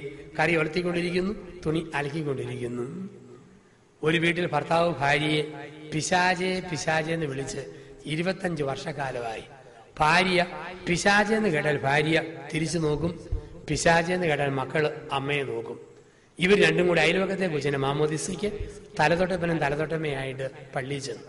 പ്രാരംഭ പ്രാർത്ഥന കഴിഞ്ഞ് മാമോദിസ മുക്കുന്ന അച്ഛൻ ചോദിച്ചു, പിശാചിനെ അതിന്റെ എല്ലാ പ്രവൃത്തിയോടും കൂടെ ഉപേക്ഷിക്കാൻ മനസ്സാണോ? ഇയാൾ ഒന്നും മിണ്ടുന്നില്ല. മയിൽക്കുറ്റിക്ക് കാറ്റ് പിടിച്ചതുപോലെ സർവേക്കല്ല് പോലെ ഉറച്ചു നിൽക്കുന്നു. അച്ഛൻ ചോദിച്ചു, ചെവി കേൾക്കിയല്ലേ? പിശാചിനെ അതിന്റെ എല്ലാ പ്രവൃത്തിയോടും കൂടി ഉപേക്ഷിക്കാൻ മനസ്സാണോ? ഇയാളൊന്നും മിണ്ടുന്നില്ല. അച്ഛൻ പറഞ്ഞു, ഇതുങ്ങളെ മാറ്റിയിട്ട് ചെവി കേൾക്കാൻ കൊള്ളാവുന്ന വല്ലവരെയും കൊണ്ടുവരാൻ പറഞ്ഞു. തലതൊട്ടപ്പനും തലതൊട്ടമ്മയായിട്ട് അവസാനമായിട്ട് ചോദിക്കുന്നു, പിശാചിനെ അതിന്റെ എല്ലാ പ്രവൃത്തിയോടും കൂടെ ഉപേക്ഷിക്കാൻ മനസ്സാണോ? ഉടനെ കെട്ടിയവൻ പറയാം, എൻ്റെ അച്ഛന് പറയാൻ എളുപ്പമാണ്, 25 വർഷമായില്ലേ സ്വീകരിച്ചിട്ട്, അങ്ങനെ എളുപ്പത്തിൽ എനിക്ക് തള്ളാനായിട്ട് പറ്റുമോ? വിളിച്ചു പഠിച്ചു പോയ പദപ്രയോഗങ്ങൾ. കുടുംബം ഒരു നരകം. 7 കുടുംബം ഒരു ഗുസ്തിക്കളം. ചില കുടുംബങ്ങൾ ഗുസ്തിക്കളങ്ങളാണ്. പറഞ്ഞ് അലറി വിരട്ടി ഭാര്യയെ തോപ്പിക്കുന്ന ഭർത്താവ്, നെഞ്ചത്തടിച്ച് നിലവിളിച്ച് നെഞ്ചത്തടിച്ച് വലിയ വായിലെ കരഞ്ഞുകൊണ്ട് ഭർത്താവിനെ തോപ്പിക്കുന്ന ഭാര്യ. ചിലയിടത്ത് വാക്കുകൊണ്ട്, ചിലയിടത്ത് ശാരീരിക യുദ്ധം, പിച്ചുക, മാന്തുക, കടിക്കുക, പറിക്കുക, തൊഴിക്കുക, ഏതെല്ലാം രീതിയില്ല. ഞാൻ ബാംഗ്ലൂർ സിറ്റിയിൽ അടുത്ത കാലത്ത് ധ്യാനിപ്പിച്ചപ്പോൾ ഒരു വീട്ടിൽ രാത്രിയിൽ ഭക്ഷണത്തിന് ചെന്നു. ഭർത്താവും ഭാര്യയും അടുത്തും വലുത്തും വരുന്നു. ഭർത്താവ് ബെർമുഡായും ടീഷർട്ടുമായിട്ടിരുന്നത്. ഊണ് കഴിഞ്ഞ് ഈ ഭർത്താവ് ടീഷർട്ട് അങ്ങോട്ട് പൊക്കി. ഞാൻ പുറത്ത് നോക്കുമ്പോൾ 100 മീറ്റർ ഓട്ടത്തിന് ഏഷ്യാഡിൽ വരയിട്ടതുപോലെ തൊലി പോയ കുറെ പാട്, 3-4 വര. ഇയാൾ പറഞ്ഞു, എൻ്റെ ഭാര്യയോട് അച്ഛനെന്ന് പറയണം, അരിശം വരുമ്പോൾ ഇതുപോലെ മാന്തി പറിക്കരുതെന്ന് അച്ഛനെന്ന് പറയണം. ഞാൻ അവളുടെ നഖം നോക്കുമ്പം ട്രാക്കുളയുടെ മൂത്ത മകളുടെ കൂട്ടാണ്, കമ്പിപ്പാര പോലെയാണ് നഖം ഇങ്ങനെ നീട്ടി വളർത്തിരിക്കുക. അരിശം വന്നോ ഭർത്താവിനെ പുറത്തെ തൊലി മാന്തി പറിക്കുക. ഈ ഒരു സ്വഭാവം. ഒരു സ്ത്രീ ഭർത്താവിനെ അരിശം എന്ന വിളിക്കുന്ന വാക്ക് പോടാ മൂട്ടെ. അല്പം കൂടി അരിശം വന്നാൽ പോടാ പഞ്ഞെ കട്ടില് മൂട്ടെ. ഇതാണ് വിളിക്കുന്ന വാക്ക്. ഇത് കേൾക്കുമ്പോൾ ഭർത്താവിന് ചൊറിഞ്ഞു കയറും. ഒരു ദിവസം അരിശം വന്ന ഭാര്യ പറഞ്ഞു, പോടാ മൂട്ടെ, ഇനി നീ എന്നെ വിളിച്ചാൽ പിശാച് നിന്നെ ഞാൻ ചവിട്ടി കൊല്ലുന്നു. പോടാ പഞ്ഞ കട്ടില് മൂട്ടെ, നിനക്ക് എന്നെ എടുക്കാൻ പറ്റുമെന്ന് ചോദിച്ചു. അരിശം വന്ന ഭർത്താവ് തലയ്ക്കിട്ടൊരു കുത്ത്, തൊണ്ടയ്ക്ക് ഒരു ഞെക്ക്. അവൾ തുമ്മാനും ചീറ്റാനും ചുമയ്ക്കാനും തുടങ്ങി. എന്നാലും വിട്ടുകൊടുക്കുകയല്ല, മൂക്കിക്കൂടെ വിളിച്ചു, മൂട്ടാ മൂട്ടാ മൂട്ടാ മൂട്ടാ മൂട്ടാ. അരിശം എന്ന കെട്ടിയവൻ തലപിടുക്കത്തെ പിടിച്ച് വലിച്ചു കൊണ്ടുവന്ന് വാട്ടർ ടാങ്കിലെ വെള്ളത്തിൽ മുങ്ങി അവളുടെ മൂക്കിൽ നിന്നും വായിന്നും കൊമള ചാടാൻ തുടങ്ങി. എന്നാലും വിട്ടുകൊടുക്കുകയല്ല, വിളിക്കാൻ പറ്റിയല്ലോ. അവൾ വെള്ളത്തിൽ മുങ്ങിക്കിടന്ന് കുനിഞ്ഞു കിടന്നോണ്ട് 2 കൈയും പൊക്കിയിട്ട് മൂട്ടെ കൊല്ലുക. ഇനി വിളിക്കാൻ പറ്റുമോ? ഇപ്പൊ കുടുംബം ഒരു ഗുസ്തിക്കളം. 8 കുടുംബം ഒരു ചന്ത. ചില കുടുംബങ്ങൾ ചന്ത പോലെയാണ്. വൃത്തിയില്ല, മെനയില്ല. ചന്തയിലെ വർത്തമാനം.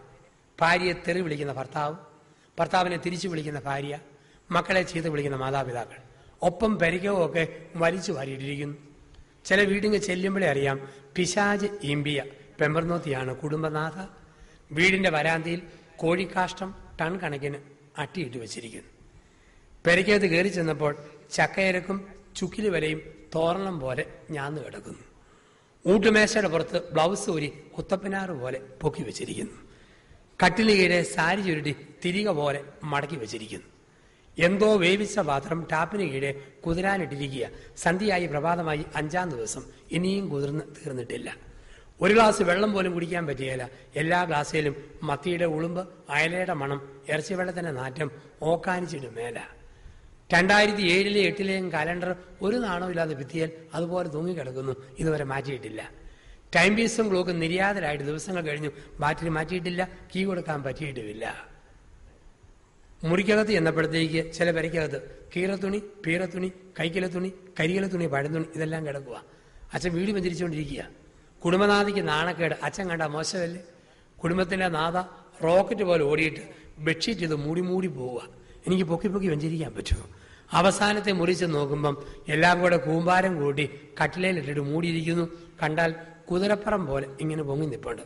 ഞാൻ ചോദിച്ചു, ഇതെന്നാ പെങ്ങളെ, മോട്ടോർ സൈക്കിൾ കട്ടിലേക്ക് കയറ്റി മൂടി വെച്ചിരിക്കുകയാണ്. വൃത്തിയും മെനയില്ലാത്ത പെണ്ണുങ്ങൾ. ആണുങ്ങളോട് കൂടിയ ടൈപ്പ്, ചില ആണുങ്ങൾ എഴുന്നേറ്റ് പോകുന്ന കട്ടിൽ കണ്ടാൽ രാവിലെ ഈശോമിശിയുടെ കല്ലറ പോലെ ലുങ്കി പറിച്ച് കാൽക്കലും പുതപ്പി ഉരുട്ടി തലയിലും വെച്ചിട്ടുണ്ട്.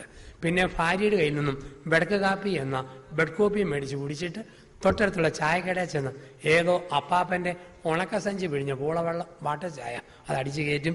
പിന്നെ വളിച്ച ദോശ, പുളിച്ച സാമ്പാർ ഇതെല്ലാം കൂടെ അടിച്ചു കയറ്റി ഒരു ഉത്തരവാദിത്വം ഇല്ലാതെ വെറുതെ സമയം കളയുന്നവരുണ്ട്. അവിടെയാണ് കുടുംബം ഒരു ചന്ത, ചിട്ടയില്ല, ക്രമവുമില്ല. പിന്നെ ചന്തയിലെ സംസാരങ്ങളും വർത്തമാനത്തിലൊക്കെ വരുന്നു. ഒരു കുടുംബത്തിൽ അപ്പൻ എപ്പോഴും പറയുന്ന വാക്ക് അരിശം വന്നാൽ കോപ്പ്, കിഴങ്ങ്, മാട, കോട, വാട, പോട ഈ വാക്കാണ്. അപ്പൻ്റെ 6 വയസ്സുള്ള മോൻ ഇത് കേട്ട് കേട്ട് പഠിച്ചു. അവന് ഗുണനപ്പട്ടിക പോലെ ഇത് പറഞ്ഞു പഠിച്ചു. കോപ്പയ, കിഴങ്ങ്, മാട, കോട, ഓക്കൻ, മറ്റോൻ, മറിച്ചോൻ, വന്നോൻ ഈ വാക്ക് പറഞ്ഞു പഠിച്ചു. എടവപ്പള്ളി പെരുന്നാൾ വന്നപ്പോൾ അപ്പൻ 100 രൂപ കൊടുത്തിട്ട് നല്ല മുഴുത്ത പ്ലാസ്റ്റിക് തീവണ്ടി ഈ മോന് മേടിച്ചു കൊടുത്തു. ആ തീവണ്ടി കിട്ടിയ പാടെ അവൻ തീവണ്ടി നേരെ നിർത്തി ചൂളം പിടിച്ചു. തീവണ്ടി പോകുന്ന ശബ്ദം കേൾപ്പിച്ചു. അവൻ പറഞ്ഞു, പ്രിയപ്പെട്ടവരെ, നമ്മുടെ തീവണ്ടി കോട്ടയത്ത് നിന്നും ചങ്ങനാശ്ശേരി മാവേലിക്കര വഴി കൊല്ലത്തേക്ക് പുറപ്പെടുകയാണ്. 1-ാം നമ്പർ കമ്പാർട്ട്മെന്റിൽ 2 കിഴങ്ങന്മാരും 2-ാം നമ്പർ കമ്പാർട്ട്മെന്റിൽ 3 ഓക്കന്മാരും കയറിയിട്ടുണ്ട്. ഇതാ വണ്ടി പോയിക്കൊണ്ടിരിക്കുന്നു. തീവണ്ടി പോകുന്ന ശബ്ദം കേൾപ്പിച്ചു. അപ്പൻ അരിശം വന്ന് ചൊറിഞ്ഞു കയറി. ഇതാ നമ്മുടെ വണ്ടി ചങ്ങനാശ്ശേരിയിലെത്തി. 2 പൊട്ടന്മാരിറങ്ങിയപ്പം വീണ്ടും 3 കോന്തന്മാർ കയറിയിട്ടുണ്ട്. വണ്ടി കൊല്ലത്തേക്ക് പോവുക. അരിശം വന്ന് അപ്പം തീവണ്ടി എടുത്ത് ഒറ്റയേറ് 5 കഷ്ണമായിട്ട് പൊട്ടിപ്പറഞ്ഞു പോയി. ഇവൻ അരമണിക്കൂർ കുത്തിയിരുന്ന് കരഞ്ഞു. അവസാനം അപ്പൻ്റെ മനസ്സരിഞ്ഞു. അപ്പൻ ചോദിച്ചു, എന്നാത്തിനാണ് കുത്തിയിരുന്ന് കരയുന്നതെന്ന് ചോദിച്ചു. അവൻ പറഞ്ഞു, അപ്പനെ തീവണ്ടി എറിഞ്ഞ് കളഞ്ഞില്ല, അതുകൊണ്ടാണ്. അപ്പം പറഞ്ഞു, അഴുക്ക് വർത്താനം പറയാതിരിക്കുകയാണെങ്കിൽ പരിഹാരമുണ്ട്. മേലിൽ നീ ചീത്തവാക്ക് പറയാതിരുന്നാൽ മതി. അവൻ സമ്മതിച്ചു. അവൻ പറഞ്ഞു, പുതിയ തുറന്ന് മേടിച്ചു തരാവോ? അപ്പം പറഞ്ഞു, പുത്തം മേടിക്കാൻ കാശില്ല, ഇത് പെറുക്കി കൊളുത്തി തരാമെന്ന് പറഞ്ഞ അപ്പനിരുന്ന് ഇതെല്ലാം പെറുക്കി എടുത്ത് കൊടുത്തു. അരമണിക്കൂർ കൊണ്ട് വണ്ടി വൃത്തിയാക്കി കൊടുത്തു. ഇനി മേലിൽ അഴുക്ക് വർത്താനം പറയരുത്, ഇല്ലെന്ന് പറഞ്ഞു. അവൻ നേരെ ഇരുന്നു. അപ്പം നോക്കി നിന്നു. അവൻ തീവണ്ടി നിർത്തി ചൂളം പിടിച്ചു. വണ്ടി നീങ്ങുന്ന സ്വരം കേൾപ്പിച്ചു. അവൻ പറഞ്ഞു, പ്രിയപ്പെട്ടവരെ, നമ്മുടെ തീവണ്ടി ചങ്ങനാശ്ശേരിയിൽ നിന്നും മാവേലിക്കര വഴി കൊല്ലത്തേക്ക് പുറപ്പെടുകയാണ്. ഒരു പ്രത്യേക അറിയിപ്പുണ്ട്. ഒരു മറ്റവന്റെ മോൻ കാരണം ട്രെയിൻ 1 മണിക്കൂർ ലേറ്റായിപ്പോയി എന്ന കാര്യം ഖേദപൂർവ്വം ഞാൻ അറിയിക്കുകയാണ്. എങ്ങനെയാണോ അപ്പൻ അമ്മ ആ ടൈപ്പായിരിക്കും മക്കളെന്ന് പറയുക. നമ്മളെങ്ങനെയാണോ അങ്ങനെയാണ് കുഞ്ഞുങ്ങൾ. ഇപ്പൊ കുടുംബം ഒരു ചന്തയാണ്. 8 എണ്ണം അപ്പോൾ തെറ്റായ കുടുംബങ്ങൾ. ദൈവം വിളിക്കുന്നത് 9-10 മോഡലിൽ നമ്മുടെ കുടുംബങ്ങളെ പടുത്തുയർത്താനാണ്. 9 കുടുംബം ഒരു വിദ്യാലയം. കുടുംബം ഒരു വിദ്യാലയം. മക്കൾ അവിടുത്തെ കുട്ടികൾ, പഠിച്ചുകൊണ്ടിരിക്കുന്നവര്, ഗുരുഭൂതർ അപ്പനും അമ്മയുമാണ്. രാവിലെ 7:30 പള്ളി കുർബാനയുണ്ടോ 5 മിനിറ്റ് മുമ്പ് പള്ളിയിൽ വന്ന് മുട്ടുകുത്തി അപ്പനും അമ്മയും പ്രാർത്ഥിക്കുമ്പോൾ മക്കളത് കണ്ടുപിടിക്കും. അവരും കൃത്യസമയത്ത് പള്ളിയിലെത്തും. അപ്പനും അമ്മയും ഒരുമിച്ചിരുന്ന് വേദപുസ്തകം വായിക്കുന്നു. കുഞ്ഞുങ്ങളും അതുപോലെ വായിച്ചു തുടങ്ങും. അപ്പനും അമ്മയും സന്ധ്യാപ്രാർത്ഥന അരമണിക്കൂർ വൃത്തിയായിട്ട് തെളിച്ച് വായിക്കുന്നു. കുഞ്ഞുങ്ങളും അതുപോലെ തെളിച്ച് പ്രാർത്ഥനകൾ ചൊല്ലി തുടങ്ങും. ഈ ഒരു അന്തരീക്ഷം നമ്മുടെ കുടുംബത്തിൽ ഉണ്ടാവുക എന്നുള്ളതാണ്. ആ വീട്ടുകാരെ നോക്കി നാട്ടുകാർ പറയും, ആ അപ്പനെ നോക്കി പഠിക്കുക, അമ്മയെ നോക്കി പഠിക്കുക, ആ പിള്ളേരെ നോക്കി പഠിക്കുക. എല്ലാവരും നോക്കി പഠിക്കുന്ന വീടായി നമ്മുടെ വീട് മാറുമ്പോൾ ആ വീടിനെ വിളിക്കുന്ന വാക്ക് കുടുംബം ഒരു വിദ്യാലയം. 10 കുടുംബം ഒരു ദേവാലയം. അതാണ് ഏറ്റവും വലിയ മാതൃക. നമ്മുടെയൊക്കെ വീടിന്റെ വാതിക്കൽ ചെറിയ പടം ഒട്ടിച്ചു വെച്ചിട്ടുണ്ട്. യേശു ഈ കുടുംബത്തിന്റെ നാഥൻ. കുടുംബം ഒരു ദേവാലയം എന്ന് പറഞ്ഞാൽ മോഡൽ നസ്രത്തിലെ തിരുക്കുടുംബമാണ്. നമ്മുടെ ഈ പള്ളിക്കകത്ത് കള്ളുഷാപ്പ് നടത്താൻ, മീൻകട നടത്താൻ നമ്മൾ അനുവദിക്കുകയില്ല. അല്ലെങ്കിൽ ചന്ത പോലെ പള്ളിക്കകത്ത് ഒച്ച വെക്കാൻ നമ്മൾ സമ്മതിക്കുകയില്ല. എങ്കിൽ നമ്മുടെ വീട് ദേവാലയമാണ്. കിടക്കുന്ന മുറി മധുബഹ, ദമ്പതികൾ കിടക്കുന്ന കട്ടിൽ അൾത്താര, താമസിക്കുന്ന വീട് ദേവാലയം. ആ വീട്ടിൽ ഫ്രിഡ്ജിനകത്ത് ബിയർ, അലമാരിക്കകത്ത് ബിസ്കി ബ്രാൻഡി, തലയണിക്കീഴെ മഞ്ഞ പുസ്തകം, മേശയുടെ ടോയ്ക്കകത്ത് നീല കാസറ്റ്, ഇതൊന്നും നമുക്ക് വെക്കാൻ പറ്റുകയില്ലല്ലോ. ഭക്തിഗാനങ്ങളും ഭക്തി വചസ്സുകളും ശാലോം ചാനൽ പോലുള്ള ചാനലുകളും ക്രൈസ്തവ നമ്മുടേതായ പ്രസിദ്ധീകരണങ്ങളും ഇതിനൊക്കെ ഊന്നൽ കൊടുക്കുമ്പോഴാണ് കുടുംബം ദേവാലയമായിട്ട് മാറുക. അതോടൊപ്പം തന്നെ യോസേപ്പ് പിതാവിനെ പോലെ നീതിമാനായ അപ്പൻ എന്ന് പറഞ്ഞാൽ മക്കൾക്കുള്ളത് മക്കൾക്ക്, ഭാര്യയ്ക്കുള്ളത് ഭാര്യയ്ക്ക്, പ്രായമായ മാതാപിതാക്കൾക്കുള്ളത് മാതാപിതാക്കൾക്ക്. ഇതെല്ലാം കൃത്യമായിട്ട് ചെയ്യുന്നവനാണ് നീതിമാൻ. എന്ത് കേട്ടാൽ ഒരു കുറ്റവും പറയാതെ സകലതും ഹൃദയത്തിൽ സംഗ്രഹിക്കുന്ന മറിയത്തെ പോലുള്ള അമ്മ, പരിശുദ്ധ മറിയത്തെ പോലെ ഹൃദയത്തിൽ സംഗ്രഹിക്കുന്ന അമ്മ. അതുകൊണ്ടല്ലേ ഒരിക്കലും ജ്ഞാനത്തിലും പ്രായത്തിലും വിശുദ്ധിയിലും വളർന്നു വരുന്ന യേശുവിനെ പോലുള്ള മക്കൾ ഒരിക്കലും നസ്രത്തിലെ കുടുംബത്തിൽ വഴക്കുണ്ടായിട്ടില്ലല്ലോ. ഒരിക്കലുമില്ല. വഴക്കുണ്ടാക്കാനാണെങ്കിൽ ഒന്നാന്തര അവസരം ഉണ്ടായിരുന്നു. ലൂക്കാസ് സുവിശേഷം 2-ാം അധ്യായത്തിൽ യേശുവിന് 12 വയസ്സായപ്പോൾ അവനെ ജെറുസലേം ദേവാലയത്തിലേക്ക് കൊണ്ടുപോയി. കാരണം യഹൂദ പാരമ്പര്യപ്രകാരം 12 വയസ്സ് വരെ ഗ്രാമത്തിലെ സിനഗോഗിൽ ബൈബിൾ ഭാഗം പഠിപ്പിക്കണം ഒരു യഹൂദ ബാലനെ. 12 വയസ്സാകുമ്പോൾ അവൻ പഠിച്ചത് ശരിയാണോ എന്നറിയാൻ വലിയ പണ്ഡിതന്മാരുള്ള ജെറുസലേം ദേവാലയത്തിൽ കൊണ്ടുചെല്ലും. അങ്ങനെ യേശുവിനെ കൊണ്ടുചെന്നു. അവരെ തോപ്പിച്ചിട്ട് യേശു അവിടുന്ന് പോരുന്നതായിട്ട് നമ്മൾ കാണുന്നുണ്ട്. അവന്റെ അറിവിനെ അവർ അത്ഭുതത്തോടെ നോക്കിയെന്നാ പറയുക. ജെറുസലേം ദേവാലയത്തിൽ നിന്ന് അന്ന് തിരിച്ചു പോരുന്നു എല്ലാവരും ആദ്യം ഇറങ്ങുന്നു ഒറ്റ വഴിക. ഒരു ദിവസം നടന്നു കഴിയുമ്പോഴാണ് പല വഴിയുള്ള ഒരു ദിക്കിലെത്തുക. പോകുമ്പോൾ ഏറ്റവും മുമ്പിൽ ആണുങ്ങൾ, അതിന്റെ പുറകിൽ പെണ്ണുങ്ങൾ, അതിന്റെ പുറകിൽ ആണുങ്ങൾ, അങ്ങനെ 3 ഗ്രൂപ്പായിട്ട് ഒരുമിച്ച് മുട്ടിമുട്ടി പോകും. നിയമപ്രകാരം 12 വയസ്സായി കഴിഞ്ഞാൽ ഒരു ബാലൻ യുവാവാണ്, 12ൽ എത്തുമ്പോൾ ബാലനാണ്. യുവാവാണെങ്കിൽ ആണുങ്ങളുടെ കൂടെ പോകണം, ബാലനാണെങ്കിൽ പെണ്ണുങ്ങളുടെ കൂടെ പോകണം. മറിയം കരുതി 12 ആയല്ലോ, യൗസേപ്പിന്റെ കൂടെ കാണും. യൗസേപ്പ് കരുതി 12 ആയുള്ളൂ, അമ്മയുടെ കൂടെ കാണും. അങ്ങനെ കരുതിപ്പോയി. ഒരു ദിവസം നടന്നപ്പോൾ അറിയുന്നത് 2 കൂട്ടത്തിലുമില്ല. ഇന്നത്തെ കാലത്ത് പെണ്ണുങ്ങളും ആണുങ്ങളും ആണെങ്കിൽ കുടുംബ വഴക്കിന് ധാരാളം. ഭാര്യ എന്നാ പറയും, ഓക്കൻ കൊച്ചിനെ കൊണ്ടുവൻ എന്നാ ഇളക്കമായിരുന്നു, എവിടെ കൂടെ കളിച്ച് തപ്പിക്കൊണ്ട് പാടൂ, തൻ്റെ അല്ലേ പണി. ആണുങ്ങൾ വിടുവോ, എടി പെറ്റാൻ മാത്രം പറയും, പോറ്റാനും പഠിക്കണം, കൊച്ചിനെ നോട്ടം അമ്മയുടെ ഡ്യൂട്ടിയാ, നീ പോയി കൊണ്ടുപോവാ. ഒരു വഴക്കുമില്ല. 2 പേരും സ്നേഹത്തിലും സന്തോഷത്തിലും ദേവാലയത്തിലേക്ക് പോയി മോനെ കണ്ടു, കൊണ്ടുവന്നു എന്നാണ് പറയുക. യൗസേപ്പ് പിതാവും മാതാവും കൂടി വഴക്കുണ്ടാക്കിയെന്ന് ഈ ഇടയാണ് നമ്മൾ കാണുന്നത്. അത് ദീപിക, മനോരമ, മംഗളം പത്രങ്ങളിലാണ് വന്നത്. എവിടെ വെച്ചാണ് വഴക്കെന്ന് ചോദിച്ചാൽ പാലാ പ്രൈവറ്റ് ബസ് സ്റ്റാൻഡിൽ വെച്ച് അവർ തമ്മിൽ വഴക്കുണ്ടാക്കിയെന്ന് പത്രത്തിൽ വലിയ വാർത്തയായിട്ട് വന്നു. ഇങ്ങനെയാണ് വാർത്ത. സെന്റ് ജോസഫ് കയറി സെന്റ് മേരിക്കിട്ട് ഇടിച്ചു എന്നാണ് വാർത്ത. അത് വണ്ടിക്കാരുടെ വഴക്കാണ്. അവർ തമ്മിൽ ഒരു വഴക്കുമില്ല. സ്നേഹത്തിലും സന്തോഷത്തിലുമുള്ള മാതൃകാ ദേവാലയമായിരുന്നു നസ്സസിലെ ഭവനമെന്ന. അപ്പം ഒരു കാര്യം ഓർക്കുക, ദൈവം ദമ്പതിമാരെ ചേർത്തെങ്കിൽ എന്താണ് ചേർത്തതിന്റെ ലക്ഷ്യം? ചിലരൊക്കെ പറയും മക്കളുണ്ടാകാൻ വേണ്ടിയാണ് കല്യാണം. നിർബന്ധമില്ല. ദൈവം തന്നാ തന്നു, ഇല്ലേലില്ല. ബൈബിളിൽ എവിടെയെങ്കിലും പറഞ്ഞിട്ടുണ്ടോ ആദത്തിന് മക്കളുണ്ടാകാൻ വേണ്ടി ഹവ്വായെ സൃഷ്ടിച്ചു, ഹവ്വായിക്ക് മക്കളുണ്ടാകാൻ വേണ്ടി ആദത്തെ കൊടുത്തെന്ന് ഒരു ബൈബിളിലും പറഞ്ഞിട്ടില്ല. പുരുഷനെയും സ്ത്രീയെയും സൃഷ്ടിച്ചിട്ട് ദൈവം പറഞ്ഞത് ചേർന്ന ഇണയും തക്കതായ തുണയുമായിരിക്കുക, സ്നേഹിക്കാനായിട്ട് വളരുക. അതുകൊണ്ടല്ലേ കുടുംബത്തിൽ അപ്പനോട് മക്കൾ എന്തെങ്കിലും പറഞ്ഞ അമ്മ എന്നാ പറയും, ഡാഡാ അപ്പനോട് കളിക്കരുത്. അമ്മയോട് പിള്ളേർ പറഞ്ഞാലും അപ്പം പറയും, എടി അമ്മയോട് കളിക്കരുത്. കാരണം ചേർന്ന ഇണയതാണ്. കുടമാളൂരിൽ കുറെ വർഷങ്ങൾക്ക് മുമ്പ് 72 വയസ്സുള്ള ചേട്ടൻ 66കാരിയെ കല്യാണം കഴിക്കുന്നു എന്ന് വാർത്ത. ഈ അപൂർവ വിവാഹം കാണാൻ ഞാനും പോയി. ചെന്നപ്പോൾ നവവധുവിന് ഒരു കുഴപ്പമുള്ളൂ. മുൻവശത്ത് മുകൾ നിലയിൽ 5 പല്ലുകളില്ല. ഒരു പാളയംകോടൻ പഴം പൊടിച്ചിട്ട് വെച്ചാൽ നേരെ കയറിപ്പോവും. ആ പരുവത്തിലാണ്. എന്തിനാ 72കാരൻ 66കാരിയെ കെട്ടുന്നത്? നന്മ നിറഞ്ഞ മറിയമേ നിനക്ക് സ്വസ്തിയെന്ന് അച്ചായൻ ചെല്ലുമ്പം ശുദ്ധവാന മറിയമേ തമ്പുരാന്റെ അമ്മയെന്ന് മറുപടി ചെല്ലാൻ ഒരു കൂട്ട്. ചേർന്ന ഇണ, ചേർന്ന ഇണ, അതിനാണ് ദൈവം ചേർത്തിരിക്കുക. അപ്പൊ ജീവിതത്തില് ചേർന്ന ഇണയായിട്ടാണോ കുടുംബബന്ധം പോകുന്നതെന്ന് ഓർക്കുക.